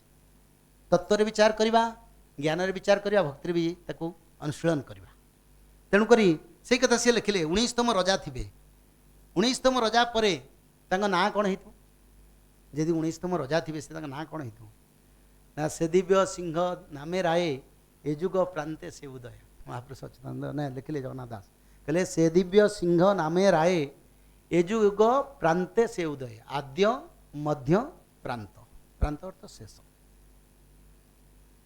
ପ୍ରମାଣ କରୁଛନ୍ତି ମାଳିକା ସିଧା ସିଧା ପ୍ରମାଣ କରୁଛି, କିଛି ତାଦେହରେ ବଙ୍କା ବି ଲେଖା ହେଇନି, ସିଧା ଲେଖିଛନ୍ତି। କ'ଣ ଲେଖିଲେ? ନା ଦିବ୍ୟ ସିଂହ ନାମକ ରାଜା ଏ ଯୁଗର ପ୍ରାନ୍ତ ସମୟରେ, ଆଦ୍ୟ ପ୍ରାନ୍ତ ମଧ୍ୟ ତିନିଟା ପ୍ରାନ୍ତ ସମୟରେ ଜନ୍ମ ହୋଇଥିବେ। ତେଣୁକରି ବର୍ତ୍ତମାନ 19ତମ ରଜା ହିସାବରେ ଯଦି ଆମେ ଦେଖିବା, ବର୍ତ୍ତମାନ ପର୍ଯ୍ୟନ୍ତ ଯେଉଁମାନେ ରାଜା ଥିଲେ, ପ୍ରଥମ ରାଜା ଥିଲେ ପୁରୁଷୋତ୍ତମ ଦେବ। ଆପଣ ଗଣନ୍ତୁ, ନରସିଂହ ଦେବ, ବଳଭଦ୍ର ଦେବ, ଗଙ୍ଗାଧର ଦେବ, ମୁକୁନ୍ଦ ଦେବ, ଦିବ୍ୟସିଂହ ଦେବ, ହରେକୃଷ୍ଣ ଦେବ, ଗୋପୀନାଥ ଦେବ, ରାମଚନ୍ଦ୍ର ଦେବ, ବୀରକିଶୋର ଦେବ, ଦିବ୍ୟସିଂହ ଦେବ 2, ମୁକୁନ୍ଦ ଦେବ 2, ତାପରେ ରାମଚନ୍ଦ୍ର ଦେବ, ବୀରକିଶୋର ଦେବ, ଦିବ୍ୟସିଂହ ଦେବ 3, ମୁକୁନ୍ଦ ଦେବ, ରାମଚନ୍ଦ୍ର ଦେବ, ବୀରକିଶୋର ଦେବ, ଦିବ୍ୟସିଂହ ଦେବ 4, ଚତୁର୍ଥ ଦିବ୍ୟସିଂହ ଦେବ ଶାସନ କରୁଥିବେ। ସେହି ସମୟରେ କଳିଯୁଗ ସରିବ। ପ୍ରମାଣ କେମିତି ଦେଉଛନ୍ତି? ଓଡ଼ିଶାର ବିଜୁ ପଟ୍ଟନାୟକଙ୍କର ସୁପୁତ୍ର ଜଣେ ଶାସନ କରୁଥିବେ, ଲେଖିଲେ। ମୁଁ କହୁଥିଲି ୟା ପୂର୍ବରୁ, ପୁରୀରେ ଯିଏ ରଜା ଥିବେ ସେ ଚତୁର୍ଥ ଦିବ୍ୟସିଂହ ଦେବ 19ତମ ରଜା ହେଇଥିବେ। ଖାଲି 4 ନାଁ ବସିଲେ ହେବନି, ସିଏ ବି 19ତମ ରଜାରେ ଆସୁଥିବା ଦରକାର କାଲକୁଲେସନ। ତେଣୁକରି ଯୁଗ ସରିଛି ବୋଲି ଯେଉଁ ମାଳିକାର ପ୍ରମାଣକୁ ମୁଁ ରଖୁଛି, ଏ କଥା ସହିତ କେତେ ମିଳୁଛି ଆପଣମାନେ ତାକୁ ଦେଖିବେ। ତେଣୁକରି ମହାପୁରୁଷ ଅଚ୍ୟୁତାନନ୍ଦ ରାୟ ଲେଖିଲେ, କହିଲେ ଯେ ଦିବ୍ୟ ସିଂହ ଅଙ୍କେ ବାବୁ ସରବ ଦେଖିବୁ, ଛାଡ଼ି ଚକା ଗଲୁ ବୋଲି ନିଶ୍ଚୟ ଜାଣିବୁ, ନର ବାଳୁତ ରୂପରେ ଆମ୍ଭେ ଜନମିବୁ, ମହାନଦୀ ଉତ୍ତରରେ ବିରଜା ମଣ୍ଡଳ ଖ୍ୟାତ ଯେ କମଳପୁର ଗ୍ରାମ ଯେ ସମ୍ବଳ। ସ୍ପଷ୍ଟ ଭାବରେ ପ୍ରମାଣ କଲେ। କହିଲେ କେତେବେଳେ ଆମେ ଛାଡ଼ିବୁ? ନା ଯେତେବେଳେ ଦିବ୍ୟସିଂହ ନାମକ ରଜା ଥିବେ, ଠାକୁର ରଜା, ଏବଂ ତାଙ୍କରି ସମୟରେ ମୋର ଧର୍ମ ସଂସ୍ଥାପନାକୁ ଦେଖିବ। କ'ଣ ହେବ? ନା ମୁଁ ଚକା ଛାଡ଼ିବି, ଜଗନ୍ନାଥ ନୀଳାଞ୍ଚଳ ଛାଡ଼ିବେ। କାହିଁକି ନୀଳାଞ୍ଚଳ ଛାଡ଼ିବେ? ମହାପୁରୁଷ ଲେଖିଛନ୍ତି ତାକୁ, ଲୋକମାନେ ଆମିଷ ଖାଇ, ମାଂସ ଖାଇ, ମଦ ଖାଇ ଫେର ଗାଧେଇ ପଡ଼ିକି ସକାଳୁ ଯାଇ ଜଗନ୍ନାଥ ଦର୍ଶନ କରିବେ। ସ୍ପଷ୍ଟ ଲେଖା ହେଇଛି। ଆସିଲା ବେଳକୁ ମନ୍ଦିରରୁ ଆମିଷ ଖାଇବେ, ଗଲା ପୂର୍ବରୁ ଖାଇଥିବେ, ଆଜି ରାତିଟା ଖାଇବା ନାହିଁ। କହିଲେ ପାପୀମାନଙ୍କର ଏତେ ଭିଡ଼ ହେବ, ତେଣୁକୁ ମୁଁ ନୀଳାଚଳ ରହିପାରିବି ନାହିଁ। ଏଇ କଥା ଲେଖିଛନ୍ତି। ଯେହେତୁ ପାପୀମାନଙ୍କର ଭିଡ଼ ସଂଖ୍ୟା ବଢ଼ିଲା, ଜାଗତରେ ପଇସା ସିଏ ଚାଲିଗଲା ମନ୍ଦିର, ଜାଗତରେ ପଇସା ନାହିଁ, ଗରିବ ଲୋକ ଯାଇପାରୁନି, ଘରୁ ତ ଡାକୁଛି, ସିଏ ହେଉଛି ଧର୍ମ। ତେଣୁକରି କ'ଣ ହେବ? ନା ମୁଁ ନୀଳାଞ୍ଚଳରେ ରହିବେ ନାହିଁ। ମୁଁ ଏ ନୀଳାଞ୍ଚଳ ଛାଡ଼ି ଯିବି ହୋ ଅର୍ଜୁନ। କହିଲେ ମୁଁ ଛାଡ଼ିବି ନୀଳାଞ୍ଚଳ। କେତେବେଳେ ରହିବି? ଏକଥା ବି ଲେଖିଲେ। କହିଲେ ଉଦ୍ଧବ ପଚାରିଲେ, ଉଦ୍ଧବ ସଂହିତାରେ ମହାପୁରୁଷ ଲେଖିଛନ୍ତି, କହିଲେ ପ୍ରଭୁ ଆପଣ ନୀଳାଞ୍ଚଳ ଛାଡ଼ିଲେ କ'ଣ ହେବ, କେଉଁ ସମୟ ରହିବେ? ଇନ୍ଦ୍ରଦ୍ୟୁମ୍ନକୁ ଆପଣ ବର ଦେଇଛନ୍ତି, ସେ କଥା ବି ତ ମାନିବେ ନା। ତେଣୁକରି ଲେଖିଲେ ଉଦ୍ଧବ 5 ଅବକାଶ 3 ଧୂପରେ ମୁଁ ନଥିବି। ନା ଅବକାଶ ଅର୍ଥ ଆଳତି ସମୟରେ ମୁଁ ରହିବିନି, ଧୂପ ଯେତେବେଳେ ଲାଗୁଛି ପ୍ରସାଦ ଲାଗୁଛି ରହିବିନି। ତାହେଲେ ପ୍ରଭୁ କେତେବେଳେ ରହିବେ ପଚାରିଲେ ଉଦ୍ଧବ। ନା ପ୍ରଭୁ ମୁଁ ରହିବି କେତେବେଳେ, ନା କେବଳ ଗୋପାଳ ବଲ୍ଲଭ ଭୋଗରେ ଭୁଞ୍ଜିବି। ସକାଳୁ ଯେଉଁ ମଙ୍ଗଳ ଆଳତି ପରେ ଗୋପାଳ ବଲ୍ଲଭ ଭୋଗ ହୁଏ ସେଇ ସମୟ କ୍ଷଣିକ ମାତ୍ର ମୁଁ ଯାଇକି ଶ୍ରୀକ୍ଷେତ୍ର ରହିବି, ଅଲଗା ସମୟରେ ମୁଁ ରହିବି ନାହିଁ। କିନ୍ତୁ ବଳଦେବ ରହିବେ, ମା ସୁଭଦ୍ରା ରହିବେ ଏବଂ ମା ବିମଳା ରହିବେ, ଲୋକନାଥ ଯେଉଁମାନେ କ୍ଷେତ୍ର ଦାୟିତ୍ୱ ଅଛନ୍ତି ସେମାନେ ରହିବେ, କିନ୍ତୁ ମୁଁ ନୀଳାଞ୍ଚଳ ଛାଡ଼ିବି। ତେଣୁକରି ଜଗନ୍ନାଥ ମନ୍ଦିର ଉପରେ ଶାଗୁଣା ବସୁଛି, ଆମ ଘର ଉପରେ ଶାଗୁଣା ବସୁନି, ବସୁନାହିଁ। କାହିଁ ବସୁନି? ନା ପୃଥିବୀ କି ପ୍ରଭୁ ସଂକେତ ଦେଉଛନ୍ତି ମାନବ ସମାଜକୁ ଯେ ମୋ ମନ୍ଦିର ଉପରେ ଅପସୂଚକ ପକ୍ଷୀ ବସୁଛି ବାରମ୍ବାର। କାହିଁକି ବସୁଛି? ନା ଇଏ ଶ୍ମଶାନର ଚିହ୍ନ, ଅର୍ଥାତ୍ ପୃଥିବୀ ଶ୍ମଶାନ। ମୋର କ'ଣ, ମୁଁ କ'ଣ ସୂଚକ ଅସୂଚକ ଭିତରେ ଅଛି? ସୃଷ୍ଟି କରେ, ପ୍ରଳୟ କରେ, ବିଲୟ କରେ, କୋଟି କୋଟି ବ୍ରହ୍ମାଣ୍ଡ ସୃଷ୍ଟି କରେ, ମୋର ତ କ'ଣ ଅସୂଚକ ଆସିଲା ପକ୍ଷୀ ବସିଲା? ନା ନା, ଏଇଟା ସଂକେତ ମାନବ ସମାଜ ପାଇଁ ଯେ ମୋ ମନ୍ଦିର ଉପରେ ଶାଗୁଣା ପକ୍ଷୀ ବସୁଛି, ଚିଲ ବସୁଛି। ତେଣୁକରି ସଂକେତ। ମହାପୁରୁଷ ହରିଅର୍ଜୁନ ଚୌତିସାର ଲେଖିଲେ, ନୀଳାଞ୍ଚଳ ଛାଡ଼ି ଯିବୁ ଆମ୍ଭେ ଯେତେବେଳେ, ଲାଗିବ ରତ୍ନ ଚାନ୍ଦୁଆ ଅଗ୍ନି ସେତେବେଳେ। ଜଗନ୍ନାଥଙ୍କ ରତ୍ନ ଚାନ୍ଦୁଆ 2005 ମସିହାରେ ଅଗ୍ନି ଲାଗିଲା, ଆଉ କାହିଁ ଲାଗିନି? ତାପରେ ପଢ଼ିଛନ୍ତି କି 5 ମସିହାରୁ 22 ମସିହା ଭିତରେ କହିପାରିବେ? ଥରେ ଲାଗିବ ନା। ଆଉ ପ୍ରଭୁ ତ ନାହାନ୍ତି, ଆଉ କାହିଁ ପ୍ରମାଣ ଦେବେ? ମାଳିକା ଏ କଥା ଲେଖିছে, ଆପଣମାନେ କହିବେ ଏଗୁଡ଼ା ସବୁ କ'ଣ ଇଏ କହୁଛନ୍ତି? ମୁଁ ଯାହା କହୁଛି ଇଏ ଭଗବାନଙ୍କ ପ୍ରଦତ୍ତ ବାଣୀ, ମୋର ନୁହେଁ, ଇୟାକୁ ମୁଁ ଲେଖି ନାହିଁ। ମହାପୁରୁଷ ଲେଖିଥିଲେ, ଦିବ୍ୟସିଂହ ରଜା ଥିବେ ସେହି ସମୟରେ ଜଗନ୍ନାଥ ଛାଡ଼ିଲେ ସଂକେତ ଦେଖିବ। ପେଜ ନଳା ଫୁଟି ତୋର ପଡ଼ିବ ବିଜୁଳି, ସେ ଯୋଗେ ଯିବ କି ପ୍ରଭୁ ନୀଳାଞ୍ଚଳ ଛାଡ଼ି। କ'ଣ ହେବ? ନା ରୋଷେଇ ଶାଳ ଭିତରେ ବଜ୍ରାଘାତ ହେଲା 2005 ମସିହାରେ, ସେବାୟତ ସୁଆର ମାନେ ବେହୋସ ହେଇଗଲେ, ପ୍ରଭୁ ସେଦିନ ନୀଳାଞ୍ଚଳ ଛାଡ଼ିଲେ। କ'ଣ ଭୁଲ ହେଇଗଲା? କିଛି ତ ଭୁଲ କଥା ଆମେ କହୁନି, ପ୍ରମାଣ୍ୟ। ଯିଏ ବି ପୃଥିବୀ ସାରା ଲୋକ କହୁଛନ୍ତି ମାଳିକା, କ'ଣ ମାଳିକା? ମାଳିକା ହେଉଛି ମୃତ୍ୟୁ ସଞ୍ଜୀବନୀ, ବଞ୍ଚିବା ପାଇଁ ଆମମାନଙ୍କ ପାଇଁ ରାହା। କେମିତି ବଞ୍ଚିବା, ଉଦ୍ଧାର ହେବା କେମିତି? ଯୁଗ ପରିବର୍ତ୍ତନ ହେବାକୁ ଯାଉଛି, ଧର୍ମ ମନୁଷ୍ୟ ସମାଜରେ ନାହିଁ। ଧର୍ମଂ ସଂକୁଚିତମ୍ ତପୋ ବିରହିତମ୍ ସତ୍ୟଂ ଚ ଦୂରଗତମ୍। ଧର୍ମଂ ସଂକୁଚିତମ୍ ତପୋ ବିରହିତମ୍ ସତ୍ୟଂ ଚ ଦୂରଗତମ୍। ଲୋକା ଧର୍ମତଃ ଦ୍विजश्च लोभिता नारी बसा मानवा। निर्विर्जा पृथिवी निरसौ धीरसा नीचा महता गता। भार्या भातृविरोधिनी पररता पुत्र पिता दोषिणी। आ कष्ट कलु वर्तते धन्य नराजो मृता। कहले जे मरीज शांति, जे बंची रह शांति ना। क्या शांति अच्छी कहतु? कौ शांति अच्छी? ना शारीरिक शांति, ना पारिवारिक शांति, ना शरीर शांति, ना संसार शांति, ना अर्थर शांति, ना रोजगार शांति, ना वैभवर शांति, ना इच्छार शांति। समस्ते अतृप्त आत्मा। जहाँ को देखिए समस्ते अतृप्त आत्मा। कार इच्छा पूर्ण होनी। 14टा लक्षण कलिजुगर जो कलिजुग सर जो मु कहली। धर्मम संकुचितम, धर्म संकुचित हो। तप क्या पाखे रहा। धर्मम संकुचितम तपो भी रही। तेणुक ना तप रे ना धर्म रे नारी ओषा हो लोक मैंने एवं निज स्त्री भाई मानकर विरोधी हम। भाई भाई भितर पकईदेव ना। पुत्र पिता द्वेषिणी। पुत्र सहित मार पड़ोनी, पिता माता पड़ो ना। महापुरुष लिखिले पिता पुत्रंकर कलह लगे देखो यह सर्वत्र। पिता पुत्र बाड़ा बाड़ी होते, हणा कटा होते। जदि आम आज्ञा आम छुआ को बेसी भल पाँच। आगुरी आम बापा माँ 50 टଙ୍କା खर्च कर पाठ पढ़ाऊे। आज बापा जब डाकिए आम गोटे घंटार जाए पहुँचवा। किंतु आम पिला आम 1,80,000 2 लाख टଙ୍କା देकी पाठ पढ़ाऊँ। फोन कले शुणव ना? शुणव कि शुणवन? कहीं शुणवनी ना स्त्री कंट्रोल कर। तेणुक आमर जो शिक्षा दबा जिते पैसा खर्च होते आम विनर्वाही चलते। आम बापा माँ 50 टଙ୍କା खर्च कर पाठ पढ़ाऊे। देखिले गोड़ धरिकी जुआर हवा। ये गोड़ धरिकी जुआर मैंने कुंडे पकेवा सी भाई भाई संपर्क होगा। आ भाई भाई भितर तो संपर्क तो संसार इतिहास कही के पड़ेनि। हणा आनी हमें भाई भाई जहाँ परिस्थिति बर्तमान संसार से चली। पिता पुत्र भितर पवित्रता ना, माता पुत्र भितर पवित्रता ना। आज्ञा असुर माने मध्य ଚାରି ଯୁଗ ଦେଖିବା କେବେ ବାପା ମାଆଙ୍କୁ ହାଣି ନଥିଲେ କି ମାରିଦେଇ ନଥିଲେ ଜୀବନରୁ। ଅସୁରମାନେ ମାରିଥିଲେ କେଉଁ ଦେଖନ୍ତୁ ସତ୍ୟ ତ୍ରେତା ଦ୍ୱାପର ଚାରି ଯୁଗର ଇତିହାସରେ କେଉଁ ଅସୁରମାନେ ତାଙ୍କ ବାପା ମାଆଙ୍କୁ ହାଣିଥିଲେ ମାରିଦେଇଥିଲେ ଜୀବନରୁ। ଆଉ କଳିଯୁଗର ମନୁଷ୍ୟମାନେ ମାରୁଛନ୍ତି। କଳିଯୁଗ ଅସୁର ବଡ଼ ନା ଆହୁରି ସେ ଅସୁର ବଡ଼? ତେଣୁ କଳିଯୁଗର ମନୁଷ୍ୟ ଦେଖିବାକୁ କିନ୍ତୁ ଅସୁର ଭଳିଆ କର୍ମ ମନୁଷ୍ୟ କରୁଛି। ତେଣୁକରି ପ୍ରଭୁଙ୍କର ନୀଳାଞ୍ଚଳରୁ ସଂକେତ ଗୋଟିଏ ପରେ ଗୋଟିଏ ଦେଖାଯାଉଛି। ମହାପୁରୁଷ କହିଲେ, ହରି ଅର୍ଜୁନ ଚଉତିସାରେ ପୁନର୍ବାର ଲେଖିଲେ, ମୋହି ନୀଳାଞ୍ଚଳ ଛାଡ଼ି ଯିବି ହୋ ଅର୍ଜୁନ ମୋହର ଭଣ୍ଡାର ଘରେ ଯେତେ ଥିବ ଧନ ତହିଁରେ କଳଙ୍କି ଲାଗି ଯିବ କ୍ଷୟ ହୋଇ ମୋହର ସେବକ ନ୍ୟାୟ ବାଟରେ ନ ଯାଏ। କେତେଟା ଜିନିଷ ହେବ ନା ସେବକ ମାନେ ନ୍ୟାୟ ବାଟରେ ନଥିବେ, ଲୋକଙ୍କୁ ଧକ୍କା ତଟା ମାରିବେ, ସବୁ ମାରିକି ପେଲି ଦେବେ, ଯାହା ପଇସା ନେଇ କାହିଁ ଆସୁଛୁ, ଛି ଛି କରି ମୁଖ ଛେପ ପକାଇ ଦେଉଛନ୍ତି। ମହାପୁରୁଷ ଲେଖିଥିଲେ ଯଦି ଜଗନ୍ନାଥ ଅଛନ୍ତି, ଯଦି ମର୍ତ୍ତ୍ୟ ବୈକୁଣ୍ଠ ବୃନ୍ଦାବନକୁ ଯାଇଥିଲେ, ମାନେ ଦ୍ୱାରିକାକୁ ଯାଇଥିଲେ ନାରଦ ମହାମୁନି, ନାରଦ ମହାମୁନିକି ଦେଖି ପ୍ରଭୁ ଆସିକି ନିଜେ ପାଦ ଧୋଇଦେଲେ। ସବୁ ରାଣୀମାନେ ପ୍ରଭୁ ନାରଦ ମହାମୁନିକୁ ପାଛୋଟି ନେଲେ। ଭକ୍ତମାନେ ଗଲେ, ଖାଇଲେ ପିଇଲେ, ଆନନ୍ଦରେ ଆସିଲେ, ସବୁବେଳେ ଖୁସି।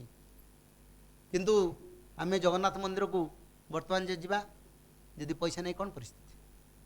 ଗରିବ ଲୋକ ଆଜ୍ଞା ଧକ୍କା ତଣ୍ଟିଆ ମାଡ଼ ଖାଇକି ଆସୁଛି। ସ୍ତ୍ରୀ ଲୋକମାନେ ଯେଉଁ ଭାଷା କହୁଛନ୍ତି ଦେଖେଇ ଶିଖେଇ, ସେ ଭାଷାର କିଛି ସମଝାମତା ନାହିଁ। ସିଧା କଥା, ସ୍ପଷ୍ଟ କଥା ମୁଁ କୁହେ, ମୁଁ କାହାକୁ ଭୟ କରେ ନା ଆଜ୍ଞା। ତେଣୁକରି ଯଦି ଏଭଳିଆ କଥା ହେଉଛି, ଜଗନ୍ନାଥ ସେଠି ଅଛନ୍ତି, କ୍ଷେତ୍ର ଅଛି, କିନ୍ତୁ ପ୍ରଭୁ ନାହାନ୍ତି। ଆଉ ପ୍ରଭୁ ଥିଲେ ଏଭଳି କର୍ମ ମଣିଷମାନେ କରିପାରିନଥାନ୍ତି। ତେଣୁକରି କହିଲେ, ମୁହିଁ ନୀଳାଞ୍ଚଳ ଛାଡ଼ି ଯିବି ଓ ଅର୍ଜୁନ ମୋହର ଭଣ୍ଡାର ଘରେ ଯେତେ ଥିବ ଧନ ତହିଁରେ କଳଙ୍କି ଲାଗି ଯିବ କ୍ଷୟ ହୋଇ।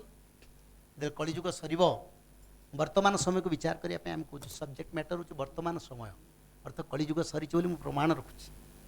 ସମୟକୁ ବୁଝିବେ ଯଦି ସରିବ, ଅର୍ଥ ଆପଣଙ୍କର ଯଦି କାର୍ଯ୍ୟକାଳ ସରିଯାଉଛି, ଏଠୁ ରିଟାୟାର୍ଡ କରିବେ, ତାହେଲେ କିଛି ଷ୍ଟାଫଙ୍କୁ ଯଦି ଭୁଲ ଠିକ୍ ଥିବ ତାଙ୍କୁ ପରିବର୍ତ୍ତନ କରିକି ଯିବେ, କାହାକୁ ସାହାଯ୍ୟ କରିଦେଇ ଯିବେ ନା। ଆମେ ମନୁଷ୍ୟମାନେ ମଧ୍ୟ ଯିବାର ଯଦି ଅଛି, ତାହେଲେ ଭଲ କର୍ମ କରି କାହିଁକି ନ ବଞ୍ଚିବା? ବର୍ତ୍ତମାନ ସମୟରେ ହେଉଛି ବହୁତ ଅନ୍ୟାୟ କରି ଅରଯିବେ ଧନ ତହିଁରେ ତାହାଙ୍କ ଦୁଃଖ ନହିବ ମୋଚନ। ବହୁତ ଅନ୍ୟାୟ କରି ଅରଯିବେ ଧନ, ସୁନା ଫୁନା ପକେଇବେ, ପଇସା ରୋଜଗାର କରିବେ, କିନ୍ତୁ ଦୁଃଖ ହେବନି। ଯେତେ ବ୍ରାହ୍ମଣ ଯାଇକି ଡାକ୍ତରଖାନାରେ ସବୁ ମେଡ଼ିକାଲ ଦୌଡ଼ୁଛନ୍ତି, ଔଷଧ ଖାଉଛନ୍ତି, କେହି ଆଜ୍ଞା ରୋଗଠୁ ଦୂରେଇ ନାହାନ୍ତି, ଦେଖୁନାହାନ୍ତି। ତେଣୁକରି ଖାଇବାକୁ ନ ମିଳିବ, କିଛି ନ ଅଣ୍ଟିବ, ମୋହର ବଡ଼ ପଣ୍ଡାଙ୍କୁ ଅନ୍ନ ନ ମିଳିବ। ଯେଉଁମାନେ ବଡ଼ ପଣ୍ଡା ଥିଲେ, ବୁଢ଼ା ହେଇଗଲେଣି, ସେମାନେ ନୀତିକାନ୍ତି କରିପାରୁନାହାନ୍ତି, ସେବାରେ କଟି ପାରୁନାହାନ୍ତି, ତାଙ୍କ ପିଲା ଛୁଆ ତାଙ୍କୁ ଖାଇବାକୁ ଦେଉନାହାନ୍ତି, ନିଜେ ରୋଷେଇ କରି ଖାଉଛନ୍ତି।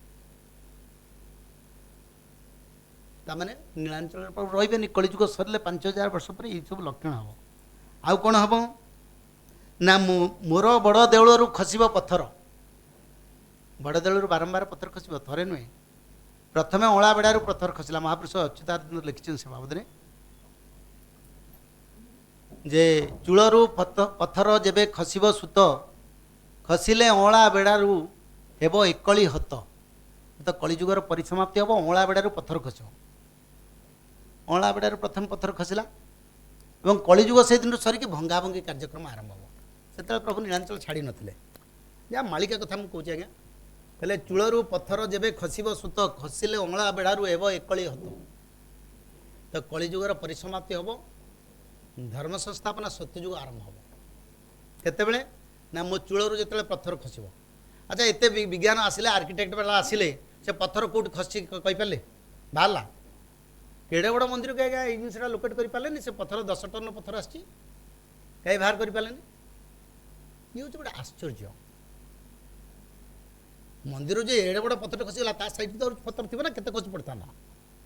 କେଉଁଠୁ ଖସିଲା କିଏ ଜାଣିପାରିଲେନି, କାହା ଆଖିକି ଦେଖାହେଉଛି? ପ୍ରଭୁଙ୍କ ସୃଷ୍ଟି ତାକୁ କିଏ ଜାଣିପାରିଲା? ମର୍ତ୍ତ୍ୟ ବୈକୁଣ୍ଠରେ ପ୍ରଭୁ କହିଥିଲେ ପଥର ଖସିବା ପାଇଁ, ପଥର ଖସିଲା। ଏବଂ ଚୂଳରୁ ଅଁଳା ବେଡ଼ାରୁ ଖସିଲା। ଅଁଳା ବେଡ଼ା କେତେ ବଡ଼, ତାକୁ ବୁଲିକି ଚାରିକଡ଼ ଦେଖୁଛନ୍ତି, ସବୁ ବାଁସ ବାନ୍ଧିକି ଚଢ଼ିଲେ, ସବୁ କଲେ, କାହିଁକି କେଉଁଠି ଦେଖିପାରିଲେନି? ପଥରଟା ଏତେ ବଡ଼ ପଥରଟା ଖସିଲା, 20 ଫୁଟ 25 ଫୁଟର ପଥରଟା ଖସିଲା, ତାକୁ ଜାଣିପାରୁନାହାନ୍ତି। ତେଣୁ ମହାପୁରୁଷ ଲେଖିଥିଲେ, ମୋର ବଡ଼ ଦେଉଳରୁ ଖସିବ ପଥର ଶ୍ରୀକ୍ଷେତ୍ର ରାଜନ ମୋର ନସେବି ପୟର। ଫେର ଲେଖିଲେ ଗୋଟେ ପ୍ରମାଣ ବଢ଼ିଆ କଥା ମାଳିକାର, ହେଲେ ସେତେବେଳେ ଯିଏ ରଜା ଥିବ ସିଏ ମୋର ସବୁଦିନ ସେବାରେ ରହିବେ ନାହିଁ।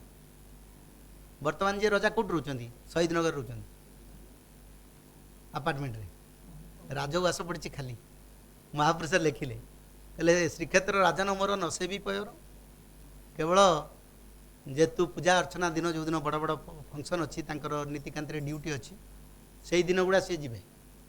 ସବୁଦିନେ ଯାଇକି ଛାମୁକରଣରେ ଯେଉଁ ଉପସ୍ଥିତ ହେବା କଥା ସେଇଟା କରିବେ ନାହିଁ। ସେଇ କଥା ଲେଖିଛନ୍ତି ମହାପୁରୁଷ ଯେ କ'ଣ ହେବ ନା ଯେତେବେଳେ ମୋ ବଡ଼ ଦେଳରୁ ପଥର ଖସିବ ସେତେବେଳେ ଶ୍ରୀକ୍ଷେତ୍ର ରାଜନ ମୋର ନସେବି ପୟର, ସିଏ ମୋର ସେବାରେ ସବୁଦିନ ଉପସ୍ଥିତ ହେବେ। ରାଜ୍ୟ ଜୀବ ନାନା ଦୁଃଖ ପାଇବଟି ସେଇ, ସିଏ କେତେ ଦୁଃଖୀ ଅଛନ୍ତି ଆପଣ ଜାଣିଥିବେ ତାଙ୍କ ପାରିବାରିକ ସ୍ଥିତି। କହିବାକୁ ଆମ ଇତିହାସ, ଆମ ଧର୍ମ, ଆମ ପରମ୍ପରା, ଆମ ସମ୍ମାନର ପ୍ରଶ୍ନ। ତେଣୁକରି ଯାହା ମହାପୁରୁଷ ଲେଖିଛନ୍ତି ସେ କଥାକୁ ବି କହିବାକୁ ପଡ଼ିବ। କ'ଣ ଲେଖିଲେ ନା ରାଜ୍ୟ ଜୀବ ନାନା ଦୁଃଖ ପାଇବଟି ସେଇ। ରାଜ୍ୟ ତ ଗଲା, ଶାସନ କେନ୍ଦ୍ର କିଛି ରହିଲା ନାହିଁ, ଆଡ଼ମିନିଷ୍ଟ୍ରେସନ୍ ବୁଝୁଛି, ମନ୍ଦିର ଆଡ଼ମିନିଷ୍ଟ୍ରେସନ୍ ବୁଝୁଛି ନା। ଆଉ ଇଜ୍ ନଟ୍ ଡିସିସନ୍ ମେକର, ସେ କହିବେ ବଟ୍ ଡିସିସନ୍ ନେଉଛି ତାଙ୍କର କମିଟି, ଆଡ଼ମିନିଷ୍ଟ୍ରେସନ୍ ସବୁ ମ୍ୟାନେଜମେଣ୍ଟ ହେଇଯାଇଛି ନା। ଆଉ ବହୁ ଦୁଃଖ ସିଏ ପାଇବେ। କ'ଣ ଦୁଃଖ ପାଉଥିବେ ଆପଣମାନେ ବୁଝୁଥିବେ, ମୁଁ କହିବା କିଛି ନାହିଁ। ଏବଂ ତାଙ୍କୁ କେହି ସମ୍ମାନ ଦେବେନି ବୋଲି ମଧ୍ୟ ଏକଥା ମହାପୁରୁଷ ଅଚ୍ୟୁତାନନ୍ଦ ଲେଖିଲେ। ତେଣୁକରି ଯେତେବେଳେ ଏଭଳି ସଂକେତ ଦେଖାହେବ ସେତେବେଳେ କଳିଯୁଗ ସରିବ।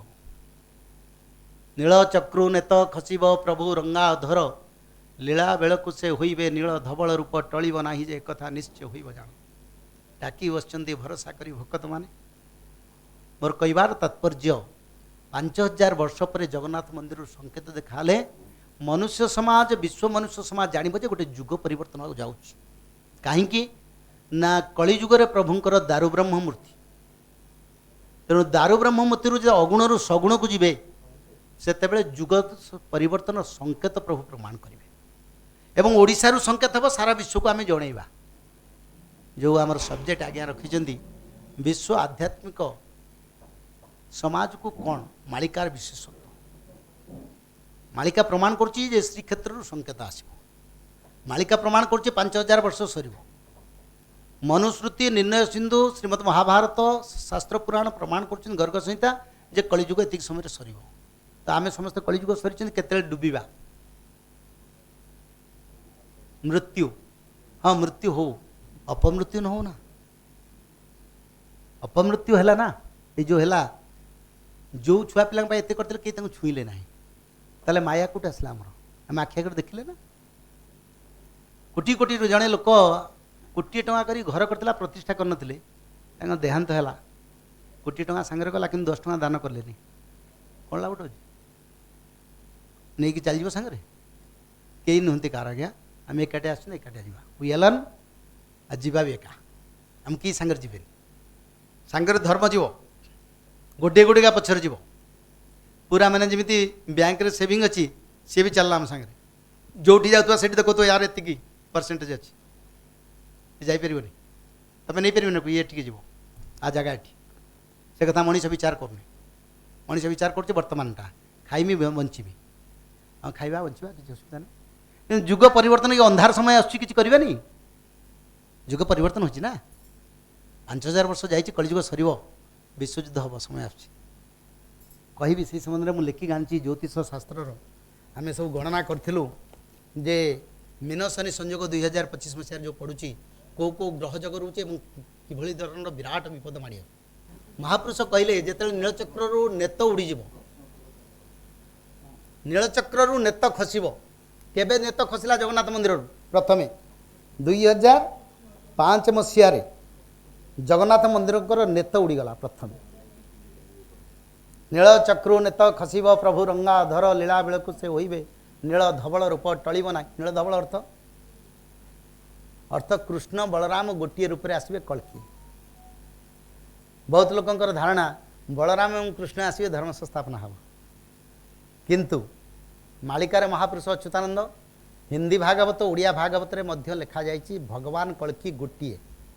ସେଥିରେ ବଳରାମଙ୍କର କିଛି ରୋଲ୍ ନାହିଁ। ଅର୍ଥ କଳ୍କି ଯିଏ ଆସିବେ ସିଏ ହେଉଛି ଗୋଟିଏ ସ୍ୱରୂପ।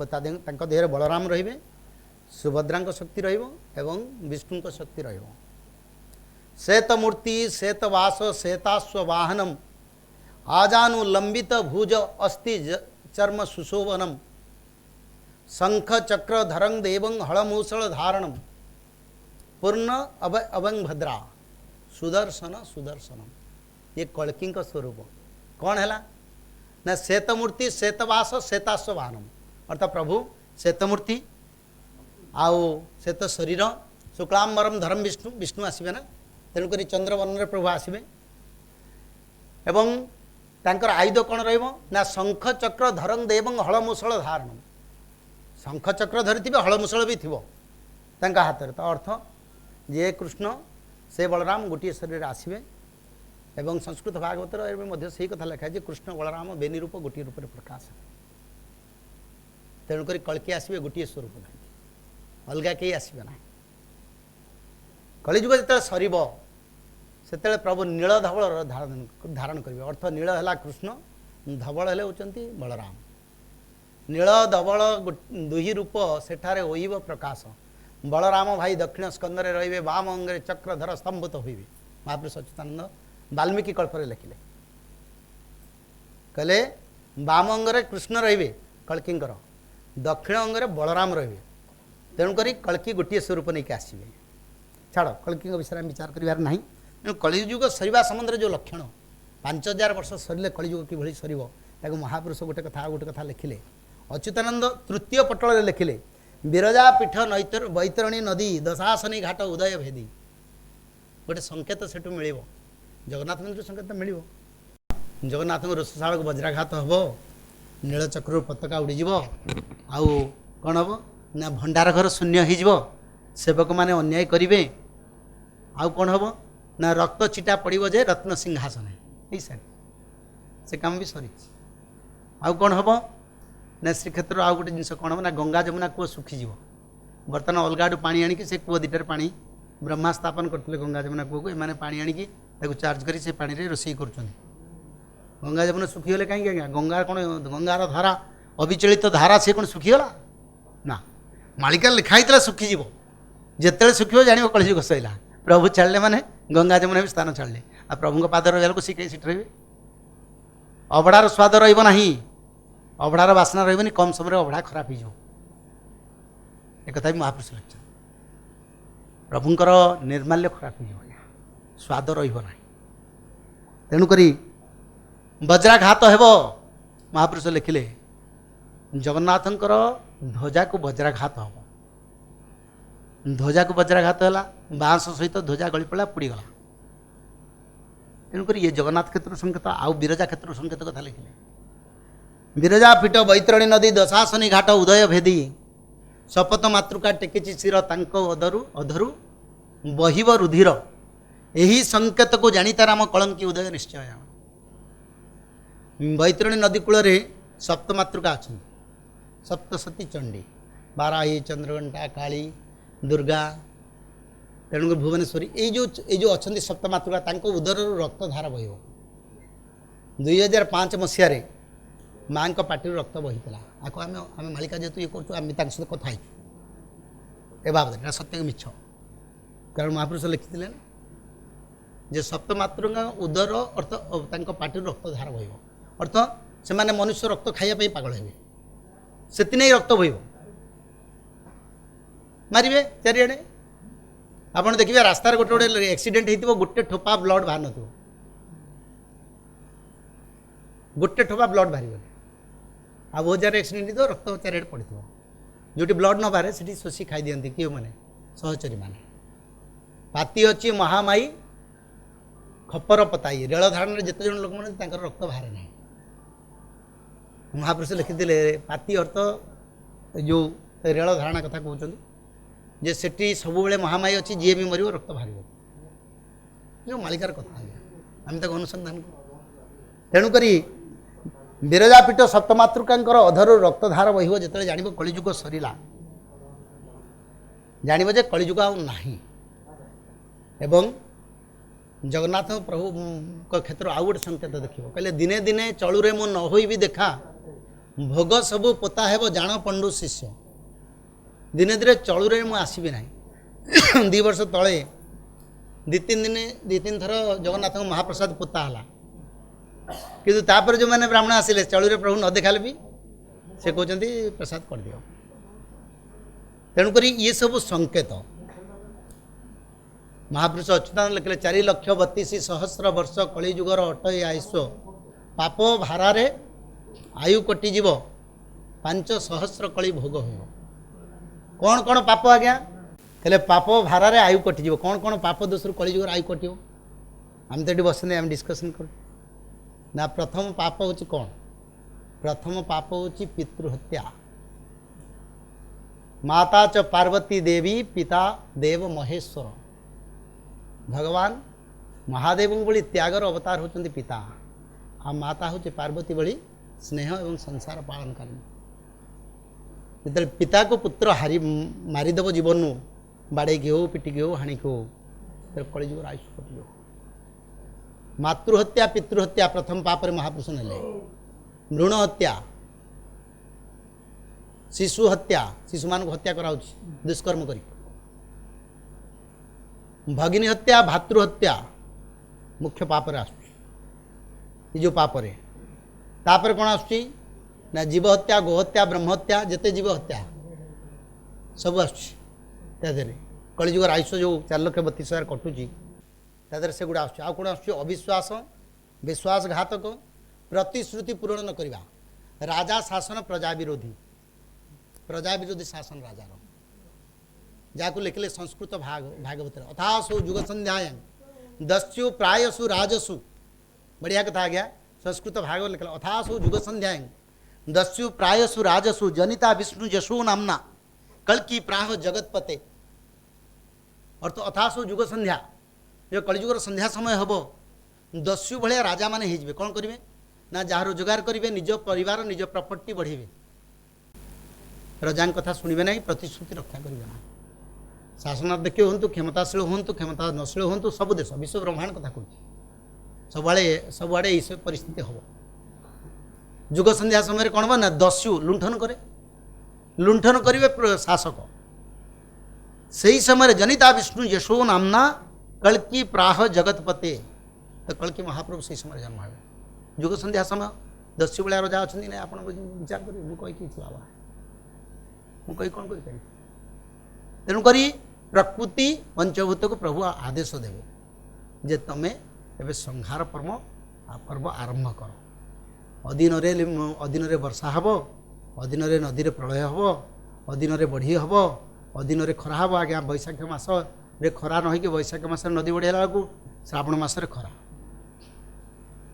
एवं देखो आज्ञा महापुरुष लिखिले कृषि रे एभली पोकजोक हो से गुड़ा रसहीन हो जहाँ खाऊँ सब पोकजोक आज्ञा एवं सब पेस्टिसाइड दिखाते सब खाद्य नष्ट क्या डाइजेसन होनी कहीं शांति खाई हजम कर पारना तार अर्थ रसहीन पवित्र खाद्य सृष्टि हो पारना बसुमाता भी मनुष्य मान समाज विरुद्ध रहीगला आम देशर जो माटी जड़े आफ्रिकार लोक आसते से मत कहले इंडिया जो सॉइल एते पेस्टिसाइड हो गलानी जे मनुष्य माने 100टा आपेल गोटे आपेल शक्ति रोचे आगुरी जोटा गोटे रोते 100 आपेल खाली पेस्टिसाइड देखिए बढ़ुचे तार अर्थ मनुष्य समाज विपद आड़ जामें यदि आलोचना करवा तेणुक 4,32,000 वर्ष 5,000 कलिजुग को भोग हम एवं 5,000 वर्ष पर प्रभुंकर धराधाम अवतरण हो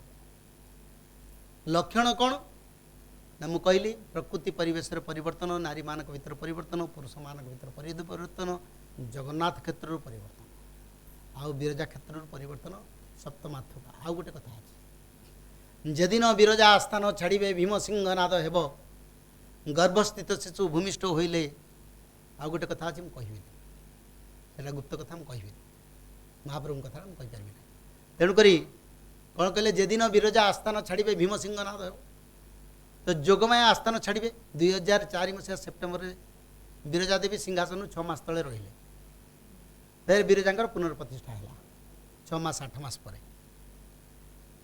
ए विषय आपण मैंने किए जानते नहीं बेसी विस्तृत कही किसी लाभ नहीं महापुरुष लिखिले है एवं कौन हम ना जो विरजा देवी आस्थान छाड़े भीम सिंहनाद देवता मान करेंगे कल्कि धरावतरण करेंगे एवं से समय जगन्नाथ मंदिर 2005 मसीह कल्पवट डाल भांगला कल्पवट घात हेब जिते बड़े नीलांचल छाड़ी जी मदन गोपाल तेणुक मदन गोपाल प्रभु छाड़े कल्पवट घात हम समुद्रु बतास जे उठीण आसब कल्पवट डाल मोर भांगी पकाइब साल 69 कर ठाब है 2019 मसीहा बनी तो कल्पवट डाल भांगी पकेला महापुरुष लिखते तेणुक जहाँ महापुरुष लिखते प्रत्येक कथा सत्य आमर मुख्य विषय कौन जे आमर ओडिशा संस्कृति को जो ओडिशार जो पवित्र ग्रंथ रही ग्रंथ को सारा विश्व में प्रचार दरकार किसी लोग परिवर्तन पे सनातन धर्म को आसवे सर्वधर्म समन्वय सनातन धर्म हम से हिंदू रे मुस्लिम रे जैन रे ख्रीस्टियान रे समस्त मिसी गोटे धर्म हम पृथ्वी में गोटे धर्म महापुरुष कहले गोटे धर्म चारिटा धर्म रही कि 10टा पंथ रही धर्म गोटे सनातन धर्म समस्ते सनातन धर्म रे आश्रित हेबे एवं समस्ते सनातन धर्म को अनुसरण करेंगे राम राज्य हम ओडिशा हेब विश्वर राजधानी कथाटा भल न लगे कि हजम न हो जानी किंतु ओडिशा हेब विश्वर राजधानी महापुरुष लिखिते जे सारा विश्वर शासन केंद्र हम ओडिशा एवं ओडिशा सारा विश्व को शासन करा आम देश केतटा कथा कही दूची आम देश जो कोहिनूर हीरा मयूर सिंहासन एवं जो आमर कोणार्कर जो चुंबक ये सब जिन फिर रिटर्न आसो आम देश सब जिन आस तेणुक जिते 5000 वर्ष पूर्व सेते महापुरुष कहले तरकीबू 13 को 14-15 लगे हुंदर मुकुंद 13 अंक जान जीव मारू हेबटी पुण कृषि जे उपजीव ना जल बरसा घोर हो ये कथा को खाली टिके कहबी कथा रोचे बहुत गुप्त कथा कही हेबनी तेणुकर कहले मुकुंद 13 अंक जान अर्थ 13 अंक जिते हम महाप्रभुंकर सेते कौन हम ना बहुत संख्यार लोक मरवे सेते करोना भाया बेमारी आसब आरंभ हम धर्म संस्थापना जहाँ महापुरुष कहते तरकीबू 13 मसीहा कथा लिखिना 19 मसीह 13 1445 मालिका लेखाला ता भर के 13 मसीहा आस कौ 13 महापुरुष लिखिले ना प्रभुंकर 13 अंक तरकीबू 13 टू खेल आरंभ हम 13 दिनिया पक्ष एगुड़ा जा 13 दिनिया सरकार जा 13 टोपिया मिलन बाकी अच्छे 13 टोपिया अर्थात 13टा मुसलमान कंट्री एकत्रीकरण हेबे 13 टोपिया हेबे मिली सेठारु गोलटी प्रकाश महापुरुष लिखिले 13 टोपिया जिते मिलଯିवे से युद्ध हम कौन युद्ध हम वर्ल्ड वार 13टा मुसलमान कंट्री मिसी ना से भीतर चली इक्वेशन बट से मिसबे जहाँ को पाकिस्तान जड़े कही कहले महामेंट आम करुचु महामेंट आम गठन करूँ सार्क कथा जो कराला सार्क तुम ये करना भाग नहीं पार इंडिया था मीटिंग समथिंग से समय सी कहले आम महामेंट करूँ एवं तुर्की तार लीडरशिप नौ तुर्की धाई आसब भारत में हाण गोल कर 5 लाख सैन्य नहीं आस बोली तुर्की मालिकार लेखा अच्छी 5 लाख सैन्य आसवे सीधा भुवनेश्वर आउ कौटी नुहे भुवनेश्वर कहीं आसवे ना सबुआडू सारिकी भुवनेश्वर प्रभुंकर ये ना तो प्रभु सहित युद्ध करने से आसवे 5 लाख सैन्य तुर्की नहीं आसव टोटाल आर्म वेपन्स एमिनेशन सबू सपोर्ट दौर से पाकिस्तान को सेपटे चाइना दौर एपटे ये भी दौर दी जन मिसिक सपोर्ट कर युद्ध करेंगे आम सहित नेपाल आमर विरोधी हम मालिका लिखी श्रीलंका आम विरोध में जीव अलरेडी प्रोसेस आरंभ हो गला आप जानूे जो मैंने न्यूज देखुं जानूे प्राच्य पाश्चात्य गण सर्वे भारत संगे करेंगे रण महापुरुष लिखे प्राच्य मिडईस्ट पाश्चात्य किए आम जो देशर चतुर्पार्श्वर अच्छा 7टा कंट्री महाभारत अभिमन्यु को युद्ध करते आम सहित युद्ध करेंगे किए किए 7टा गण पाकिस्तान चाइना भूटान नेपाल जापान भूटान रही नेपाल जापान आम विरुद्ध रही आउ म्यांमार ब्रह्मदेश श्रीलंका एमाने मिसिकी 7टा कंट्री आम विरुद्ध लड़े 13टा मुसलमान कंट्री बल देवे पाकिस्तान को वार ये हम आम बहुत शांति बस बट धर्म चलता लोक महापुरुष गले किसी हम ना स्पष्ट लिखिले जे धर्म सत्य शांति दया क्षमार जेहू रहिबो कलिर प्रलय ताकू किछि न कर तो कलिर प्रलय ना समय भी नहीं 2022 मसीहा 2025 मसीहा मीन शनि संजोग महापुरुष लिखिले मीन शनि गुरुवार रे पड़ो यही अंके ध्रुव ध्रुव भाद्रव मासरे 13 दिन पक्षे काल धरणी ग्रासिब मीन शनि गुरुवार रे पड़ो यही अंके ध्रुव ध्रुव अंकटा लिखिलेनी क्या मुझे कहते प्रभु इच्छा कले करेंगे आउ कौन हम ना भाद्रव मासरे 13 दिन पक्षे काल धरणी ग्रासिब पृथ्वी की काल ग्रास कर वर्ल्ड वार आटमिक वार कथा कहते बाण रेव विंश जही अंकटी प्रमाण 7 दिन अंधारटी होइबटी पुण दिन कृष्ण चतुर्दशी शुक्र दिवस अंधकार घोटिबटी महीमंडल आज 7 दिन अंधार हम आम कहबानी बैंक रे टंका अच्छी कौन हम चिंता करवानी से टंका गुड़ा केमती आसी कम लगे अरे प्राण बंचेबा ना टंका कथा चिंता करवा ना पिला छुआ कथा चिंता करवा माता पिता जे सुता न लड़े पलाइबे स्थान छाड़ी जो छुआ को चाटुचंदी आमे युधिष्ठिर को पठेले कृष्ण कहले जा देखी आसो कलिजुग रूप से देखिले गोटे गोमाता ता छुआटा को चाटुची चाटी चाटी चाटी ता रक्त बाहरी पड़ुଛି रक्त बाहरी पड़ी लास्ट से छुआटा मरीगला से आसी कहले कृष्ण आम कौन केस हम कहले कलिजुगे मनुष्य मैंने पिला छुआ को एत भल पाइबे संस्कार देवेनी आ से पिला खराब हो निजे नष्ट हम पितामाता को पिंडदान करनी कुलधर्म नष्ट हम वर्णशंकर सृष्टि कर आमर भल पाइबार लक्षण हूँ या पिंडदान कौ छुआ दूची जानी श्राद्ध संस्कार एवं जो पितामाता को जो पिंडदान करा जाए वर्ष थे खाया दौना आज्ञा आम पाने पिंडदान आम कले करेंगे ना आगे को हम ना ताले जो गीतार लिखाई कुलधर्म नष्ट हम वर्णशंकर जन्म हे वर्णशंकर कौ मान जो मैंने पितामाता को पिंडदान करेंगे जो मैंने पितामाता को सम्मान देवे ना जो मैंने विभिन्न प्रकार परिवार गोटे परिवार था 3टा परिवार सृष्टि करें संस्कार देले तेणुक पिला भल पाइबा संस्कार देकी भल पाइबा पाखापाखि भारत वर्ष में 5000 लोक 4 वर्ष छुआ को आम भागवत पढ़ू हम जो विश्व सनातन धर्म संस्था करूँ रोजगार पाई नुहे मुझे गोटे पैसा काटू नुहे आज्ञा मुझे परिश्रम करके मेहनत करके रोजगार करे से को धर्म कार्य आप विश्वास न हो पारे बट जो संस्था आम करें 4 वर्ष छुआ को भी भागवत पढ़ू घर कहीं पढ़ुचु ना भागवत पढ़ुवा छुआ प्रत्येक दिन सकाल बापा गोड़ धरिक जार जोरे जदि बापा कहे तो जगह छाड़देव ना भूल मागे समाज कौन से नारी कुसंस्कार मद विभिन्न संस्था भितर पशु ना छुआ बेलू आम तो गढ़ुचु सनातन धर्म सृष्टि करने त्रिसंध्या शिखौचु त्रिसंध्या कर भागवत पढ़ सात्विक खाद्य आमर गुजरात रे नवेम्बर 22 आम मीटिंग करूँ पाखापाखि 1500 लोक भागवत पढ़े एका संगे गुजरात आमर सभा हो विश्व सनातन धर्मर और ओडिया लोक हिसाब से मुझे से काम करते जगन्नाथ आशीर्वाद काम कर तेणुक ये संस्कार ओडिशार संस्कार बहुत रिच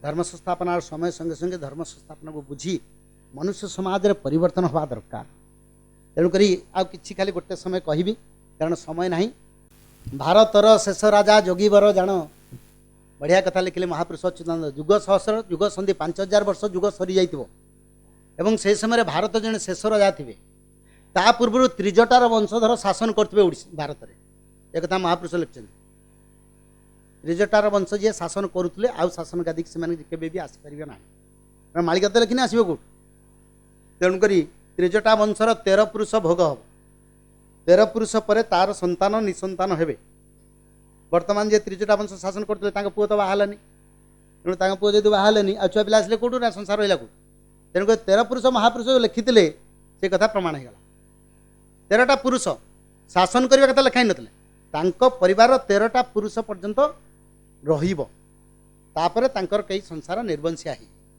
तेणुक वर्तमान 13 त्रिजटार 13 पुरुष सरी बाकी रही किए ना शासन कथा भारतर शेष राजा जोगीवर जान जड़े जोग साधना करथुवा लोक भारतर शेष राजा ताहापरे हब मिलिटेरी शासन अर्थ मिलिटेरी इमरजेंसी हम निकटरे इमरजेंसी घर बाहरी पारे आज्ञा एवं धर्म कार्य करा भय से धर्म कार्य कर इच्छा भी करें कहले यापर हेब बाबू मिलिटेरी शासन तहु रामराज्य प्रकाश होइब सत्य शांति दया क्षमा विराजित तापर प्रभु शासन करेंगे मिलिटेरी शासन पर वर्ल्ड वार हम तेणुक समय शेष गोटे कथा कहूँ मीन शनि जो आम देखीचु लिखाई मालिका कथा मीन शनि 29/3/2025 मीन राशि प्रविष्ट करुचंती आपातत संध्या 5:50 समय कन्या लग्न एवं दिन है शनिवार नक्षत्र दिन मध्य शनिंकर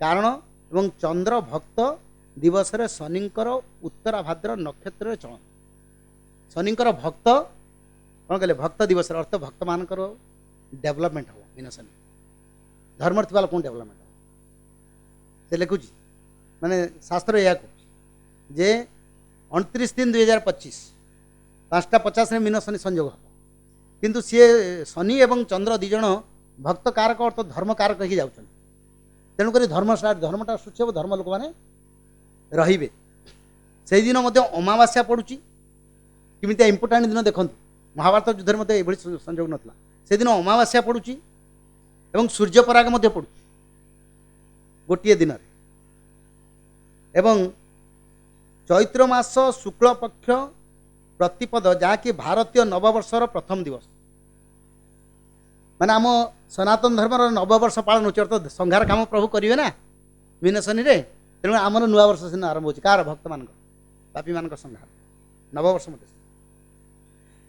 फेर लिखिले शनि जेतेबेले मीन राशि रे प्रवेश करिवे सेतेबेले मीन राशि रे 5टी अन्य ग्रह रहिबे को माने रहिबे राहु रहिबे शुक्र रहिबे रवि रहिबे एवं चंद्र उपस्थिति यह सहित नेपच्यून अर्थ जम जहाँ को ना वरुण जहाँ को कि वरुण कहा जाए एवं समुद्र जी अध्यक्ष कारक आउ शनिंकर 2टी उपग्रह मध्य शनिंकर 2टी उपग्रह भी तादर रोचंदी खाली शनि रुहन गुलिक मंडी 2 जन उपग्रह मध्य पृथ्वी उपर कोप दृष्टि पकड़ केवल समय आस सर्वमोट 9टी ग्रह रहिबे मीन राशि मीन शनि संयोग द्वादश राशि मध्य मीन राशि है शेष राशि मीन राशि हूँ 12टा राशि शेष राशिचक्र समाप्त होता है तेणुक राशिचक्र समाप्त से दिन हम फिर नुआ राशि आरंभ हो एवं मीन राशि प्रलयर कारक समुद्र राशि मीन राशि है समुद्र राशि एवं से समय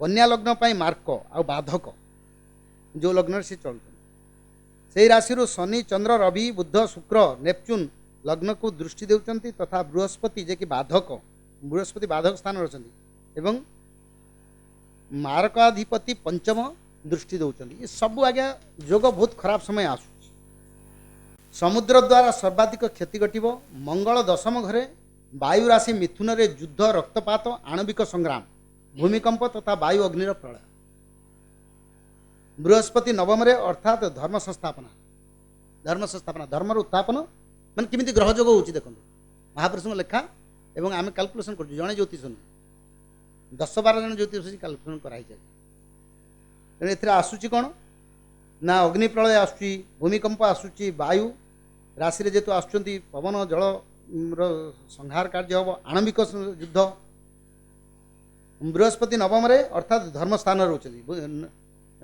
नवम अर्थ केन्द्र स्थान बृहस्पति बुझाए डेवलपमेंट हुए कार धर्मर बृहस्पति छड़ा अन्य 8टी ग्रह मध्य लग्न को दृष्टि देवा विशेष रूप से शनि मंगल एवं रविंकर दृष्टि तेणुक यही रूप से अनेक परिवर्तन लक्षण बृहस्पति बाधक एवं मार्क अधिपति होई नवम धर्म स्थान लग्न को केतु दृष्टि देवार अर्थ है अधर्म उपरे धर्मर जय हो तेणुक मीन शनि संयोग 2025-22 है रेडी हवा तेणुक आपण मान दीपद कहबी देखंतु महापुरुष लिखिले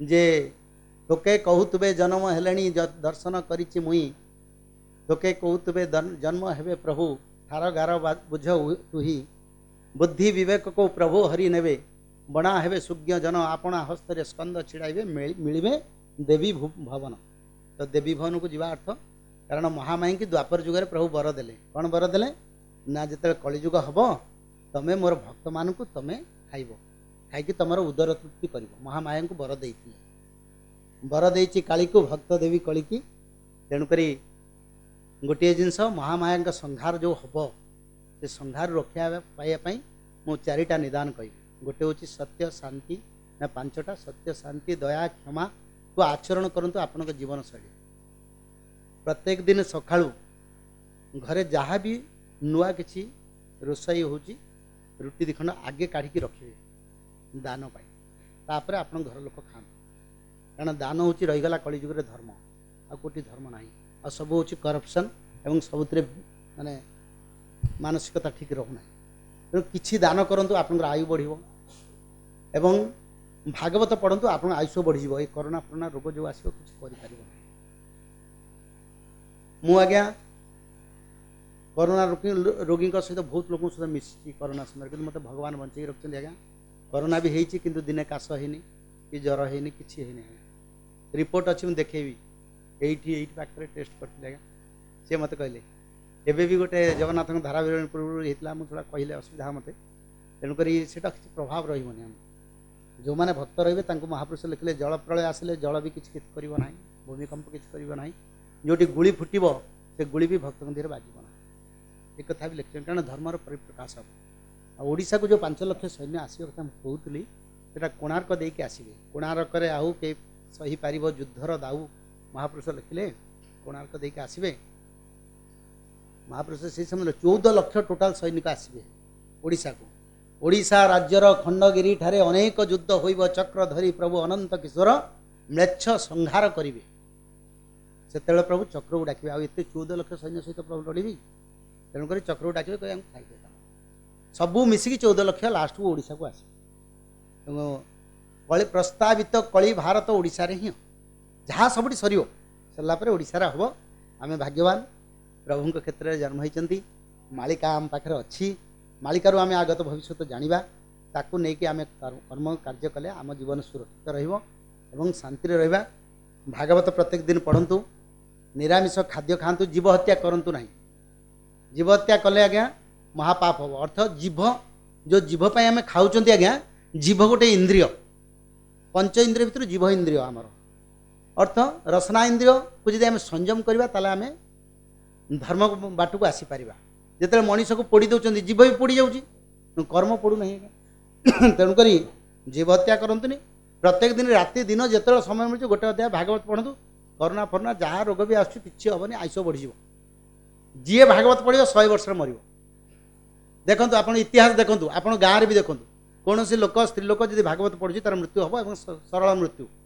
मेडिकल पढ़ी मरबनी एटा मुझे लिखि दूचे जो मैंने परम शास्त्र भागवत पढ़ु तेणुक ये सब जिन करूँ करके शांति रहा ओडिशार संस्कृति परंपरा आज ओडिशा 1 नंबर डेवलपमेंट रे चलती आज अनाहार ना भूका ना ओडिशा सीधा कथा I am not supporting any one I am telling the real truth लोक मैंने तो खाइबा पाँच आम घर धन था आजिकल सब लोग तो खाइबा मुझे पाँच क्या तो अभाव ना उपास ना 5 टकर भी खाइबा मिले ये भी सत्यजुग राम राज्य आरंभ राम राज्य कौन आज्ञा समस्त गोटे खाइबा मिले खंडे पिंधे तो आम उपेन्द्र बाबू को अनुरोध करी से धन्यवाद अर्पण करेंगे आनुष्ठानिक भाव। नमस्कार आज 62तम संस्कृति चर्चा संपन्न अवसर में पंडित काशीनाथ मिश्र महोदय विश्व संस्कृति और वर्तमान समय मालिकार विशेषत्व पर निजर वक्तव्य रखिले तांकर बहुमूल्य समय दे कार्यक्रम में अंशग्रहण कर श्रीयुक्त मिश्र महोदय को ओडिशा राज्य अभिलेखागार तथा ओडिया भाषा साहित्य और संस्कृति विभाग तरफ धन्यवाद अर्पण करुच्ची। विभाग अतिरिक्त मुख्य शासन सचिव श्रीयुक्त मधुसूदन पाढ़ी महोदय एवं विभाग निर्देशक तथा अतिरिक्त शासन सचिव श्रीयुक्त रंजन कुमार दास महोदय तत्वावधान में उक्त कार्यक्रम सफल रूपायन हो निकट में कृतज्ञता ज्ञापन करुच्ची। एथिसह ओडिशा राज्य अभिलेखागार अधीक्षक डॉक्टर शेख सोलेमन अली महोदय एवं अभिलेखागार समस्त कर्मचारी वृंद को सेमानक सहयोग पर धन्यवाद अर्पण करने सह यही आलोचना चक्र को सफल कर प्रत्येक दर्शक बुद्धिजीवी गणमाध्यम प्रतिनिधि एवं शिक्षाविद को ओडिशा राज्य अभिलेखागार तथा ओडिया भाषा साहित्य संस्कृति विभाग तरफ धन्यवाद अर्पण करुच्ची। वंदे उत्कल जन।